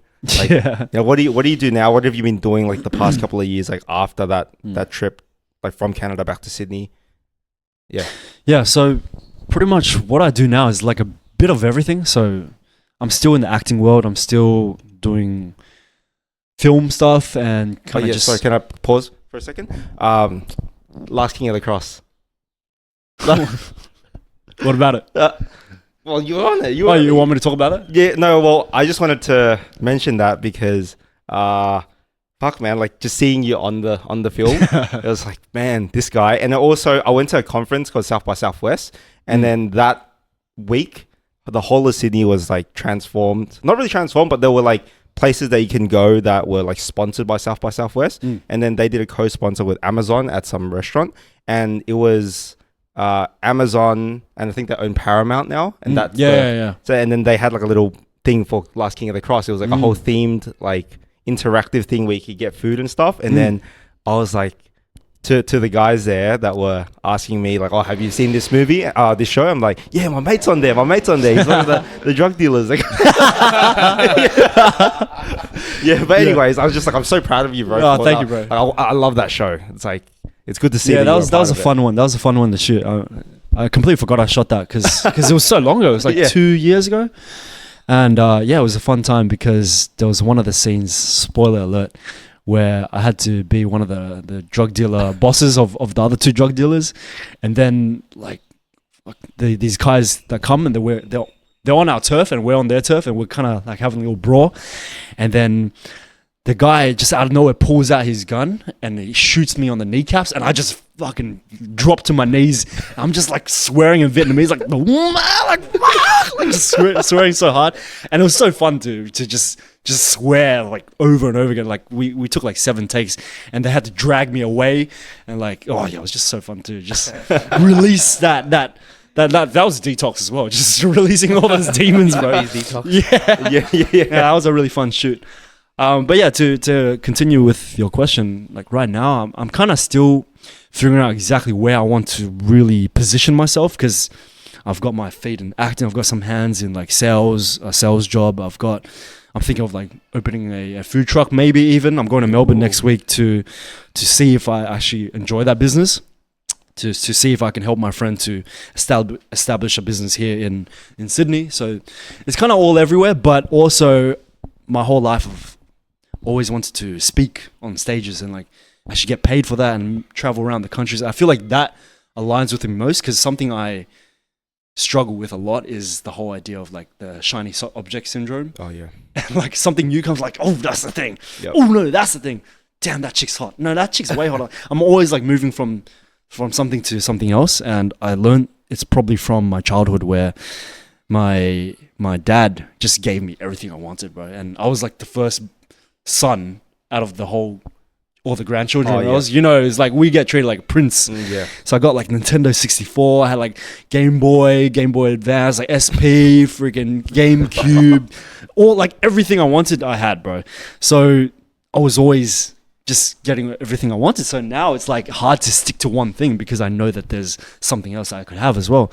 But now I'm really trying to solidify myself in the speaking industry. That's why I went to Toastmasters, which is where I met Danny as well. Shout out to Danny, which is how I found out about how you guys know each other. And so now I'm always doing coaching as well. I'm coaching men how to just be the most confident versions of themselves, how helping them to step out of their comfort zone in every single aspect of their life, whether that be working out, whether that be speaking, whether that be talking to women, or just like moving to another country, something that they want to do. And yeah, man, all that to say, I'm fucking doing everything, and I don't know where to put all my eggs in right now, but I'm thinking of more focusing on this speaking thing. I really want to solidify myself in there. And of course, I'm doing social media as well. But yeah, I think for 2025, I really want to focus on just building on a presence on stage and getting paid for that. Yeah. Can you tell me more about the men's coaching that you do, or like coaching young men and stuff? Because that's the main reason why we started this podcast. Like, yeah, we might not be like one-on-one coaches, but we want to provide like a relatable scope for some of the young people out there, younger men who maybe were in our shoes, like, or maybe were in our shoes like a couple years ago, or, you know, maybe the guy like in his room, like scratching himself or like jacking off all day or something. Like, we're like, how do we help you become like better men? And can you tell us a bit more about that? Because it like sounds pretty interesting. Yeah, man. So a lot of it was just me recording videos and just posting online, and like whether that be YouTube videos or just posts on X, like Twitter, or like Reels on Instagram. Like, for example, the other day when I was in Colombia, I was doing a lot of these videos because they were starting to do viral. I was kind of trying to jump on the wave where you just like chat up girls with like these recording glasses. So I have glasses that can record footage, like POV. And so that was like kind of booming. It was kind of going viral where people just talk to chicks and like chat them up and then try to get their number and then teach men how to do the same thing. So I was doing the same thing in Medellin with like Spanish. I was speaking to these mamacitas in Espanol. and like a lot of them wouldn't even understand what I said, but how you grab a girl's attention is like with your confidence, not with your words, but it's with your energy, with your body language, right? And you can be confident even if you don't speak the language. And so like I was doing all of those videos. I posted one of my rejection video where the whole time she didn't really understood what I was saying, and the whole time I was calling her beautiful and like we should go out and have coffee, and then the only English word she knew was the 2-letter word. She was like, oh no, sorry, it was a 2-syllable word. She's like, oh no, boyfriend. I was like, oh, okay, it's all good, I understand, it's all good, I wish you all the best. And I was like kind of like trying to speak to her in Spanish, like saying, oh, I wish you and your boyfriend all the best, and I walked away. And it wasn't until like a week ago, like I didn't get barely any likes, but it wasn't until like a week ago this guy messaged me. He's like, hey bro, like I watched your rejection video and I realized that it's when I read your caption, it really changed my life, because I went out there and I started talking to girls. I didn't care about rejection anymore.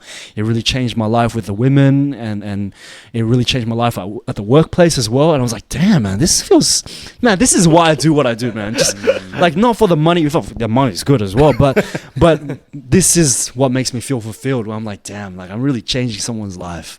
That feels so good. And I didn't even have to talk to him. Like he just watched my videos, and that's like I'm changing lives in my sleep kind of thing. And that's the power of social media, right? Yeah, just posting. And when we post this, people are going to be able to watch this forever. Yeah, so maybe one day when we're dead, they're watching this episode and we could be changing people's lives. That's true. Just like how Bruce Lee's changing lives. And he's not even doing anything anymore.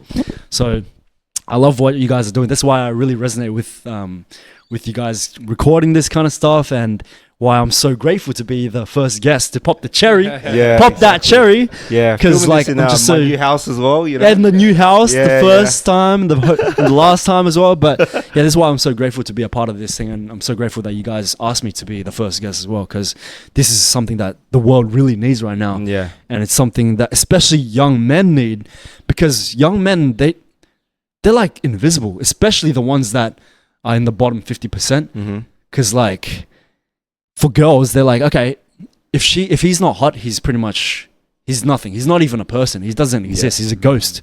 So that's why when they hit on them, they're like, ugh, this is a creep kind of thing. Like, you have to be at least like 5 or 6 out of 10. Like, you have to at least have a good job or something. You have to at least be going to the gym. You have to at least be a little bit confident. If you're broke, you have to be confident.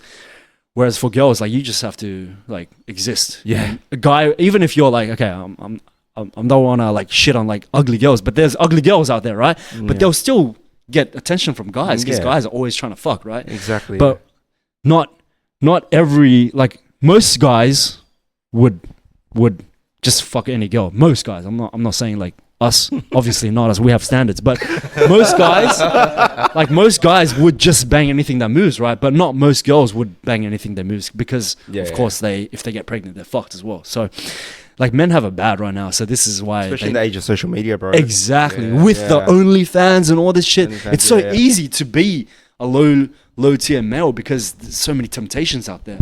Yep. So I'm actually so lucky because imagine 6 years ago if I went through that thing and I found OnlyFans and I paid for it, like laters. Imagine AI porn was so great already. Laters, bro. I'm glad I got out of that wormhole before this whole AI revolution. So yeah, man, the men need this more than anything right now. So I think it's really important to have this conversation. So yeah, just giving you guys your flowers, man. Actually, love. One thing, Justin, you're probably gonna hate me for bringing this up, but you guys already know what I'm trying to allude to, right? Go for it. Yeah. I need to hear this. So it was a couple episodes back. I think it might have been our 3rd episode on procrastination, titled Procrastination Progress, like things that we've been procrastinating. My one was I've been wanting to learn Chinese, like Mandarin, for the longest time.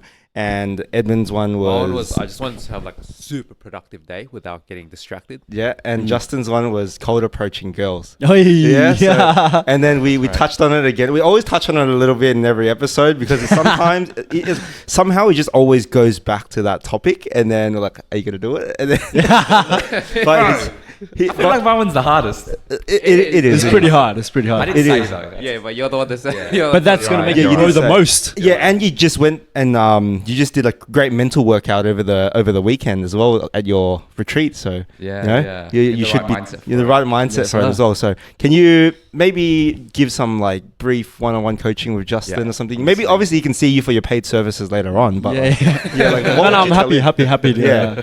So where are you at right now? How many girls have you approached? None, bro. Okay, and how long have you been wanting to do this for?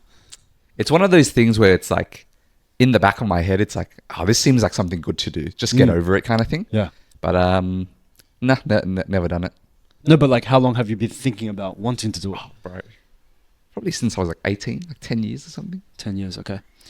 And like, how does it make you feel that you're not doing it?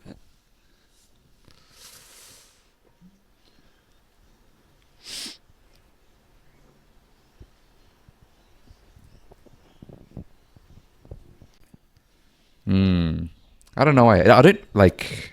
I'm trying to see if there's like a lot of shame there or anything. But to be honest, I feel like for me, it's something that's, you know what? If I could do it, it's like a nice to have kind of thing. Yeah, it's not like a full huge problem where it's like, it would be cool if I could do it kind of thing. I think that's where I'm at. Yeah, but it's like I do respect people because it's very scary, right? So it's like, damn, if someone else does it, I'm like, big up kind of thing. Yeah. But for me, it's like, if I end up doing it at some point, then like I'd be proud. But it's not a huge thing right now. Would you say you're saying that just to like kind of comfort yourself because you're kind of giving yourself an easy way out? I would say no, but that could also be like coping as well, right? So I don't know how many layers deep we want to go, but But why do you want to do it? Why do you have this urge? I think just getting over like social discomfort, I guess. Because I think it's kind of similar to like, I feel like I wouldn't be very comfortable like doing like a BA role or something. Well, sorry, what's the thing before What's your job? BDR. BDR, sorry. I'll cold call role. Yeah, cold call role. It's like that same thing of just get over it kind of thing. Like you're not in any real danger. It's kind of like, it's a bit ridiculous to be like scared of it. Yeah. How would you feel if one day, like 20 years from now, you were like single or something, and that'd be pretty bad, eh? You still hadn't tried the cold approach? I think I would feel pretty ashamed.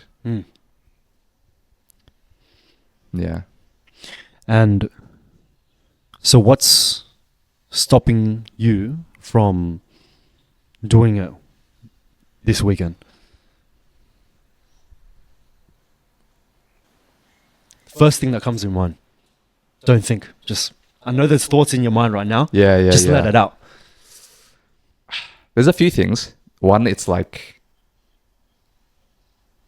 this fear, of course. There's a bit of anxiety. There's a little bit of thoughts of like, I don't know what to say. I'm gonna like look like ridiculous or whatever. There is also a second aspect of like, I'm a pretty stubborn person, so I don't like it. I feel like if I decide to do it, I'm like, all right, I'm gonna do it, kind of thing, and then I feel good there. But if I feel like I'm getting pressured to do something, it just doesn't feel like it's a win for me. So those are the thoughts that come up. Like, and it sounds like excuses as well. It's full on excuses. It's 100% excuses. Bro, it is. But okay, wait. It's what's coming up. Yeah. But that's the thing. That's why we can't cold approach, because we're in our mind. Yeah, right. Because we have the excuses. As soon as we see the hot chick, we're like, she probably has a boyfriend. She's probably she's probably stuck up. She's probably like bitch anyways. Fuck her, bro. Like, nah. It's because we're thinking, bro. Yeah. It's you're in your mind, and so that's why I let you bask in your thoughts first, and then I realized that you were in your mind so much that I realized, okay, this guy's definitely thinking too much, and that's what's stopping you. Because if you truly just didn't think and you just did, like, you saw a hot chick, like, damn, I'm gonna talk to her straight away, because it's the thinking that makes you not want to do it, right? Because you're always gonna think of excuses. Even Bruce Lee said, the more a man thinks about doing something, the least likely he's going to do it. And it's like, for example, when you go, have you guys been bungee jumping? I've never. No. So when you go bungee jumping, there's one time I went, my first time in New Zealand, and I still remember being on the cable car to go to the platform, and it was me and like 4 of my mates and one of the instructors there, and it was like dead quiet. You could hear a pin drop. And I said, hey bro, can you kind of like, bro, we need some advice, bro. Like, what advice would you give us? Like, this is our first time. Like, can you just give us some advice for like how to get over the fear? Straight away, he was like, don't think. Just do. Just count 3, 2, 1, and then fucking jump. Don't even fucking think about it. Because the more you think about it, the more you're going to look down. You're like, what the fuck, bro? What? That's 134 meters. What, bro? I can see the raging river. I can see the rocks on the floor. It doesn't make sense, bro. Okay. Testimonials, like, nobody's ever died before. But how do I know that this rope is not going to break? How do I know that I'm not going to fucking die right now? And you're just going to think more and more. You're just going to keep thinking, because we're humans, are very analytical creatures, and we try to protect ourselves. We try to keep ourselves in a safe environment. And this one, there's a real chance of dying, because that's why you signed the waiver and shit. But when it comes to cold approach, the reason why we feel fear is because we feel like, oh, we're going to get rejected. Rejection is, back in the old days, you talk about tribes, right? We're talking about the caveman days. When you get rejected, like, everyone sees it. And everyone will kind of be like, this guy got like rejected. Like, he's kind of getting rejected out of the whole clan, out of the whole tribe. And most of those times when everyone rejects you and that happens, your shame goes all the way down to the bottom. And when you get exiled, that's why exile was like the worst thing that could happen to someone, because you're not connected to everyone anymore, and then everyone shuns you and that kind of thing. Like if you get shunned out of the whole environment, then you're pretty much dead. You can't survive by yourself. You need to survive in the clan, right? So that's the exact same thing. It's the social pressure. You think that everyone's looking at you. You think that they're either gonna eat you and like, because nothing goes to waste back in the past, right? They'll cannibalize you, or they think that you're pretty much not going to have any more prospects for the rest of your life, because everyone saw. And if that girl in the tribe rejected you, all the other girls saw the rejection. So all the other girls like, oh, why would I want him if she doesn't want him? And girls are very kind of collaborative, right? They follow what other girls are doing. But the thing is, we're living this day and age where there's millions and billions of women, and so if someone sees you get rejected, maybe someone right next to you will see Westfield Mall or some shit. Maybe someone will see at the harbour, and they might think, whatever, cool. And then they might tell their friend, but like, that doesn't really affect you. It only affects them. And if anything, it makes you stronger every single time, because the best feeling in the world is knowing that you fucking tried, bro. True. The worst feeling in the world is like when you know you could have done something, but you didn't. Yeah. And you keep thinking about it again. Exactly. And again. Like what ifs? What if? Yeah. Like, and I love this quote. It's like, I'd rather live a life of what ifs. Sorry, I'd rather live a life of oh wells than what ifs. Yeah. Because one day we're gonna regret the things we didn't do more than things we did do. I agree, 100%. Like, would you ever regret going up to a girl and be like, "Hey, you look beautiful," and like, first of all, you're giving her love. Yeah. You're sending her love, and she might have made her day. That could have been your wife. It could have been like your new business partner or something.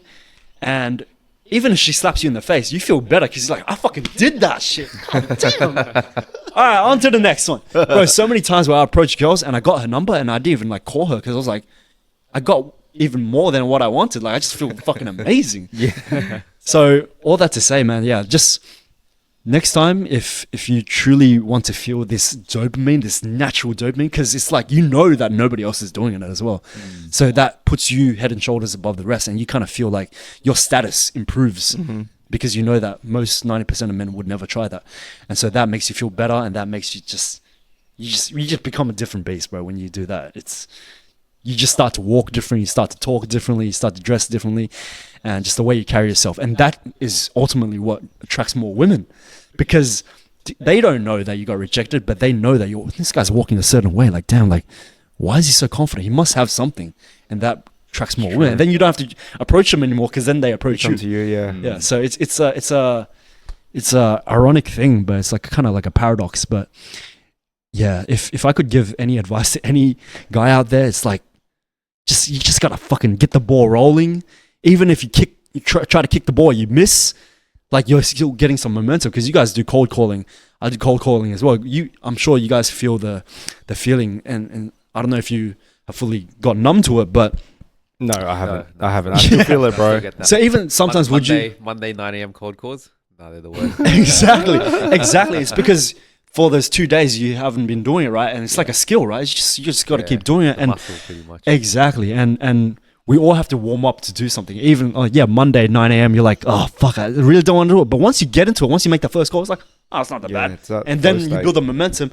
By the time you get to the 10th call, you're talking to this guy, you're fucking doing this, and you just became best friends, and you sell so easy because you're at that state. Yeah. But it's that first one that's the hardest. Yeah. And the first one that's why they say the hardest step is the first step as well. So, but once you get that first step, you build that little bit of dopamine, and you slowly build on, and then it's like a roller coaster. Yeah. So it's like a landslide right after that, man. Like a flow state, eh? Like, exactly. I always share this story that I had this week. So from the whole of this week, I was in Melbourne for CyberCon. It's a biggest cybersecurity conference in all of Australia, because my company sponsored the event, and they sent me there to look after the booth, and like not just me, but a team of others, and we would be there basically just talking to IT professionals and all that. They came to that conference to look for new shit, look for new vendors, and basically like we do a phone-based sales role or a Zoom meetings-based sales role, because it's all done like online because we sell software. But once in a while we get to go out and do like in-person type of approaches at these events. And the it was the first time I've done one of these in a while, a good maybe 6 months since I've been to one of these. So in real life selling, I haven't done for 6 months. And I remember the first day, because like I had terrible sleep because my flight was like super delayed because of bad weather, didn't really have proper food, and like you woke up late and just rushed straight to the conference. And I remember like the first conversation I had, I was just like, oh man, I don't want to do this. I'm just looking around and stuff, like trying to find ways to avoid talking to people, and like, oh, maybe I'll just help fix up some of the free merchandise that we're giving. But then I just stalling. Like, I was just like, what the stalling fuck am I at the doing? store. Exactly. And I thought about the mortgage that I had to pay, right, for this house, and I was like, nah, I need to talk to people. All right? And I just like went completely numb and just like started speaking to the first person. And after that, it just became so easy after the first one. Like the second one was still a little bit hard. And then I remember I got to the point where it was just at this like flow state where I was just talking to like this random prospect about like anime. Like there's like cyber professional about anime and stuff, because they used to hold like a anime or gaming convention at the same hall, and we were just talking about a bunch of random stuff. And then like later on was talking to some guys about our product selling and all that, like selling our product, and they're pretty keen. And then we started talking about MMA as well. Nice. Like, it flowed so well, like the conversations. And like by the time you hit like day 3, yes, I was like physically exhausted, but it felt like just so rewarding. And it just felt like something else. Like it just felt like a superpower, you know? Yeah. Exactly. Because you're just when you're in that flow state, I truly believe that's when you're really connected to the universe. You're connected to God. That's why all these words just come out of you like nothing, because you're not thinking. You're just doing. You're just being a vessel. Yeah. You're being a conduit of that energy. And that's when you feel like the life is being spoken into you, and you're speaking into other people as well. It's like right now, I feel like I've been in flow state with you guys for like, I don't even know how long right now. I'm not even trying to check the time, but this is when we're like really connected to that infinite, that source. Like people want to say it's Jesus or God or Buddha or whatever, but there's something there that's orchestrating this whole thing where we're all connected to it at the same time right now. And that's enlivening. It makes you feel amazing. And one thing I wanted to add as well is like to have fun while doing it. Like cold calling isn't fun. Like if you think about it on paper, cold calling is not fun, right? Yeah. But try to make it fun. Like I said, I was talking about anime to some girl that was interested in our product, and also some other guy that was working in cyber, and he was like, for some reason we started talking about like UFC and like MMA and all that. So just to make it fun and keep the conversation interesting, like there are different ways. Should have sparred with him on the spot, bro. Yeah, no, he said he did taikeondo, so you know, like I would have would have demolished him. I would have demolished him, bro. Yeah. So yeah, like I agree with like everything that you said, and you know, let's hope that the next time we bring it up, Justin can have some stories. Let's set a goal right now. Let's set a goal right now. Do that. We gotta set that goal, bro. We're gonna use Parkinson's law, bro. Have you guys heard of Parkinson's law? No. I've heard of it, but I don't know what it entails. Do you know? No. What is it? So Parkinson's law is this idea that when you set a deadline, you will find a way to reach that deadline. So this is why when you have a essay to write, and you get like 1 month to write it, most of us don't start until the day before, because it's like, if tomorrow's not the due date, today's not the due date, right? So this is why when you set a deadline for, I don't know, tomorrow, it's going to happen. And if you truly believe that, and you truly made that decision, you made that like a non-negotiable, it's going to happen. So if you set a deadline on 6 weeks, it's going to take 6 weeks. If you set a deadline on 6 days, it's going to take 6 days. You see, for me, I don't know, man, my mind, like I'm a very cheeky person, and sometimes it's like I try to find ways to bend the rules, and I find that probably won't work for me, because you mentioned uni. Yeah, you have like typically a deadline. I've always found a way to get a 3-week extension on every. Me too. Me too. Special exams and shit. Yeah. I always find So like I was like, oh yeah, I've been dealing with work. Oh, it's very so busy. Can I please have an extension? Like there's a whole template that I have just to like change a few things and just send it over, and it had 100% success rate. So, but that's the thing. That's your deadline. True, that's true. So, but your deadline is that 3 weeks thing. But that's your actual deadline. You wouldn't go any more than that unless you continue to go. But for most people, like they're not cheeky like us. Like we're not dirty, dodgy cunts. Because I did that all the time as well. And so, Yeah, that's the law. It's Parkinson's law, where it's like it's always gonna find time is gonna. So you're always gonna find a time. Sorry, you're always gonna find a way to spread it out into that allotted time. Always, if you truly set that decision and you make it very important to you. So we should. Let's not like kill him, but like We'll talk about it on the retreat, bro. before the retreat. So it has to happen before the retreat. Bro. Hey, let's book an Airbnb tonight, bro. For tomorrow. No, but honestly, we should just all go together. Like I'm happy to do it with you, man, and we can critique you at the same time and see the body language, all that kind of stuff, bro. It's gonna be a fun time, man. Yeah. We'll talk about it. It's easy for me to say because I'm not going to be the one doing it. But I was watching a video on like how to. Sorry about the weird little cut because some stuff just died and we had some technical difficulties. But before it got cut off, I think I was saying to Justin, because we were talking about cold approaching and all that. I was saying to Justin, it's easy for me to say this because I'm not the one doing it and I'm not the one facing that fear of having to speak to someone completely new off the streets. We should all just do it together, though. Even if you have girlfriends, just do it. Like, just not try to get the number, just to practice. And then I think that would help him as well a lot. I'll get a waiver sign. I'll get Josephine to sign a waiver first, so she won't, leave me, take the house and everything. So I'll make sure I get that first before I say yes. Smart man. Yeah, preparation. But, I was watching a video on how to overcome shyness, and one of the points that he said was set a goal. Like, let's say if it's approaching girls, or maybe the first goal would just be just talking to them, approaching them. Yep. The first goal. What's the time? Yeah, like what's the time? Yeah, just even approaching them, because you would probably have a lot of self-talk that will hold you back, and you would think to yourself, oh fuck, should I really do this? I don't want to embarrass myself. Oh, what if she says this and that? Exactly. But so you've overcome that, and then make that your goal to at least approach them and say at least one word. And then anything you do after that is just a bonus. Exactly. So it'll make the journey a lot easier because you've already done what you needed to do and you're just hanging around for the ride. You've probably had similar scenarios where like, oh, you've already completed your work and then you're just staying around to like help others or something because you finished like 2 hours on time. So yeah, that's a great strategy, and that's actually something I tell all my clients, where it's like, even before you talk to the girl, like practice with fucking dogs, practice with grandmas, practice with little kids, practice with other dudes, and then when you feel confident, that's when you go to talk to like an ugly girl, and then like a more hotter girl. Hey, and then we respect women here, all right? Hey, there's people. Hey, ugly can be a objective thing. Like I'm not saying that they're bad people. I'm just saying that there's ugly people out there. True. Yeah, true. So build your way up. It can be with like. When you look at a little baby and they're like looking at you, and then their parents are looking away, you just like fucking make faces at them, like and do shit like that, and that builds your confidence, and then eventually you just don't care anymore. And then that's when you have momentum as well. We all need momentum, right?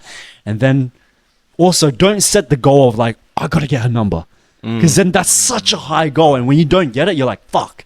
The set a goal is just be like, I'm gonna say hi to them, or like I'm gonna spread them some love. Because, for example, there's this one client that I had.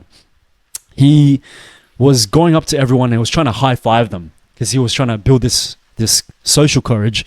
And sometimes he'll get a high five, but sometimes they'll be like, "Oh, what the fuck? Get away from me!" Yeah. And so he'll feel so shit from trying to get the high five because he's basing his courage and his confidence off the results. Whereas what you want to do is you want to base your confidence off the effort. So instead of like trying to get a high five, just be like, hey, have a lovely day. And so no matter what they do, you're feeling better because you hit that goal already. Does that make sense? So focusing again on the journey instead of the destination. So that's a huge one as well. So yeah, you could be like, go and like say hi to this girl and then don't even have to worry about getting the girl's number, which is the results, as compared to like just saying hi, which is putting in the effort. Social anxiety is scared of this guy, bro. Hey man, I used to like people don't like believe this, but I used to be shy as fuck, bro. Like I couldn't talk to girls at all.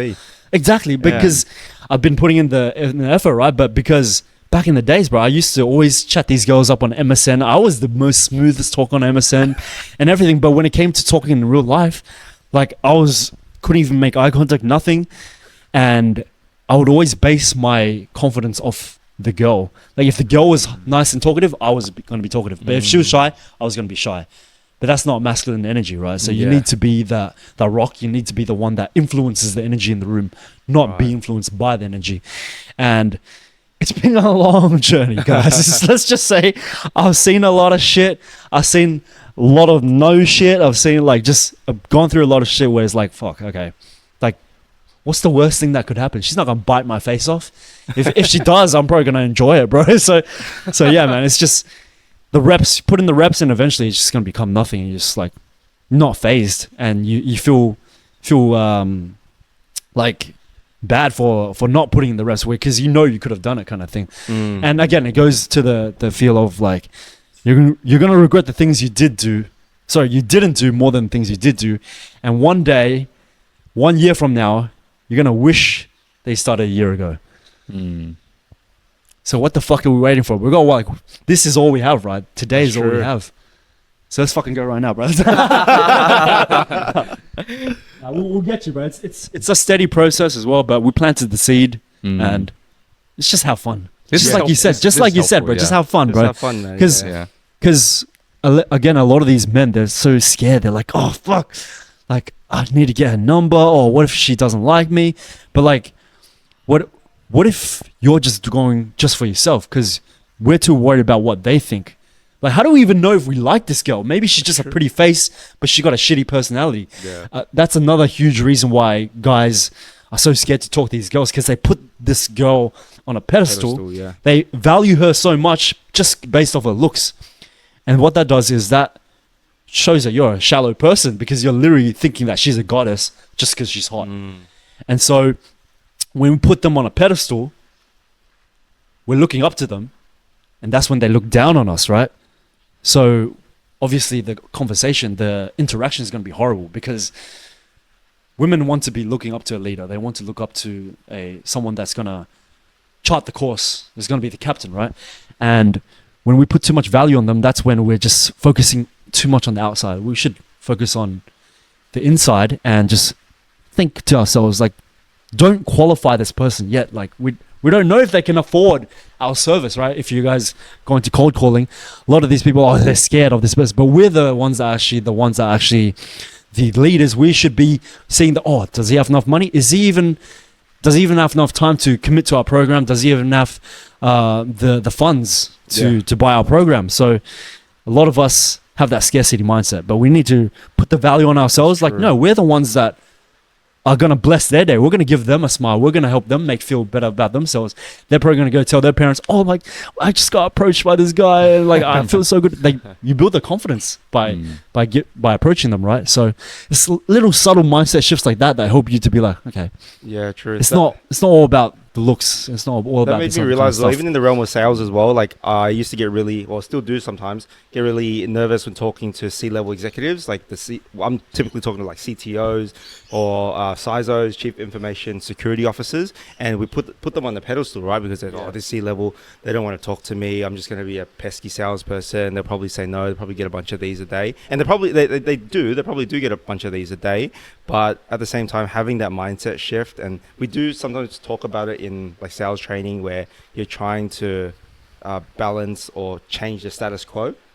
You guys are on an even level playing field. I have something that could benefit you and your organization, and you have money to provide. So exchange of value, man. Exchange of values, exactly. And then like not putting them on a pedestal, because look, maybe he could be the CTO of a unicorn company and built it to like over $1 billion in like 5 years, 6 years, but he could be a terrible fucking person. Like, could be cheating on his wife, could be, I don't know, like just road raging and like fighting with people in the streets, or alcoholic, shit like that. So not putting them on a pedestal. Or maybe he might even be like a very terrible person to work with. Maybe you don't even want his business. Maybe like him signing a contract for like $100,000 to $200,000 a year to buy your product might not even be worth the headache, because he's probably calling you every day, being nitpicky about everything and trying to make unreasonable demands. So exactly.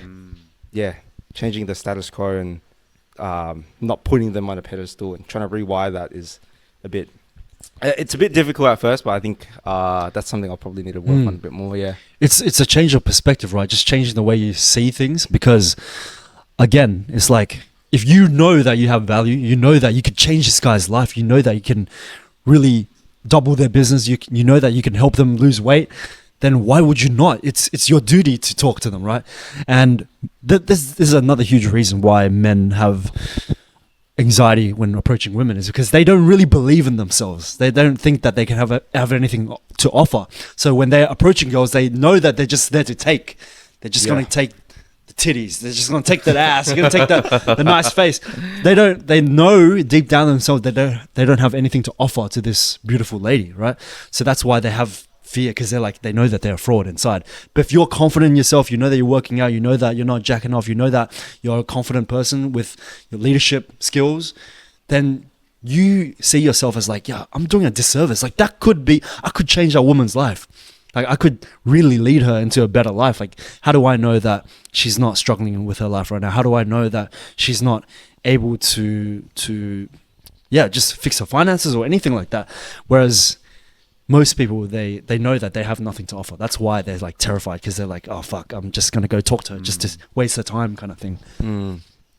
That's interesting, man. That's some powerful words, bro, and I'm definitely gonna be implementing that. My man.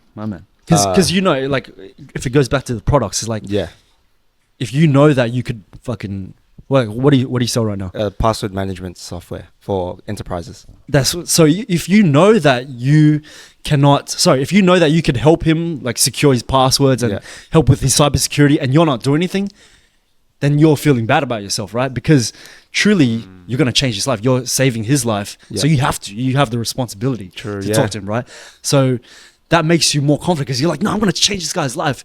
Even if it was like, say, it's like, give me another example. I always use the example where it's like, imagine you went to the past. You had a time traveling machine. You went to the past, 2012 or 2011, and you went to your past self 10, 12 years ago, and you're like, yo, buy some Bitcoin, bro.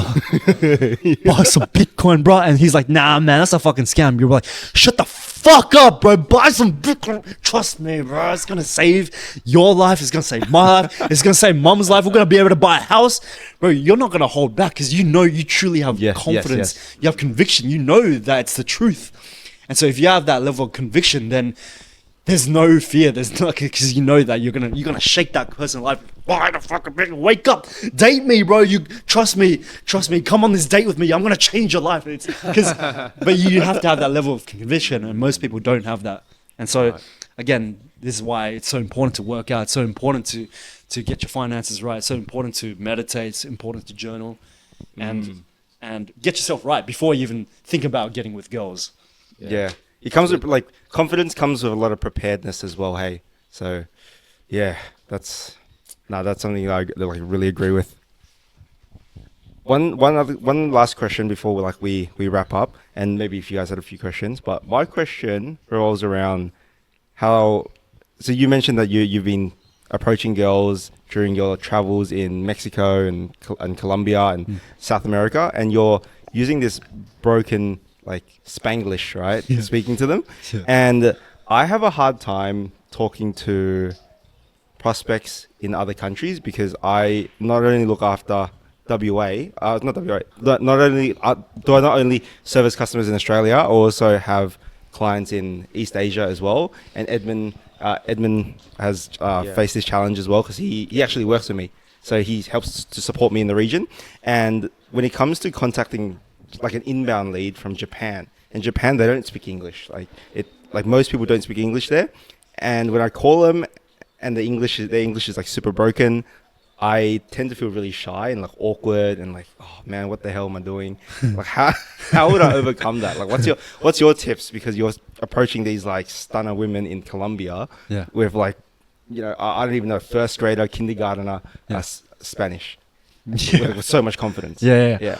Well, again, I think that comes down to a perspective shift, right? Because if you really believe that you have value to provide them, you really know that you could help their company be more secure and not get hacked, then if you just remind yourself in that moment, just take a deep breath, and it doesn't matter like what situation you're in. You know that you're there to help him. Yep. And then the shyness should disappear from there. But again, of course, if you learn some Japanese, like that probably will help as well. Yeah, true. Like that's probably some good tips for you to implement.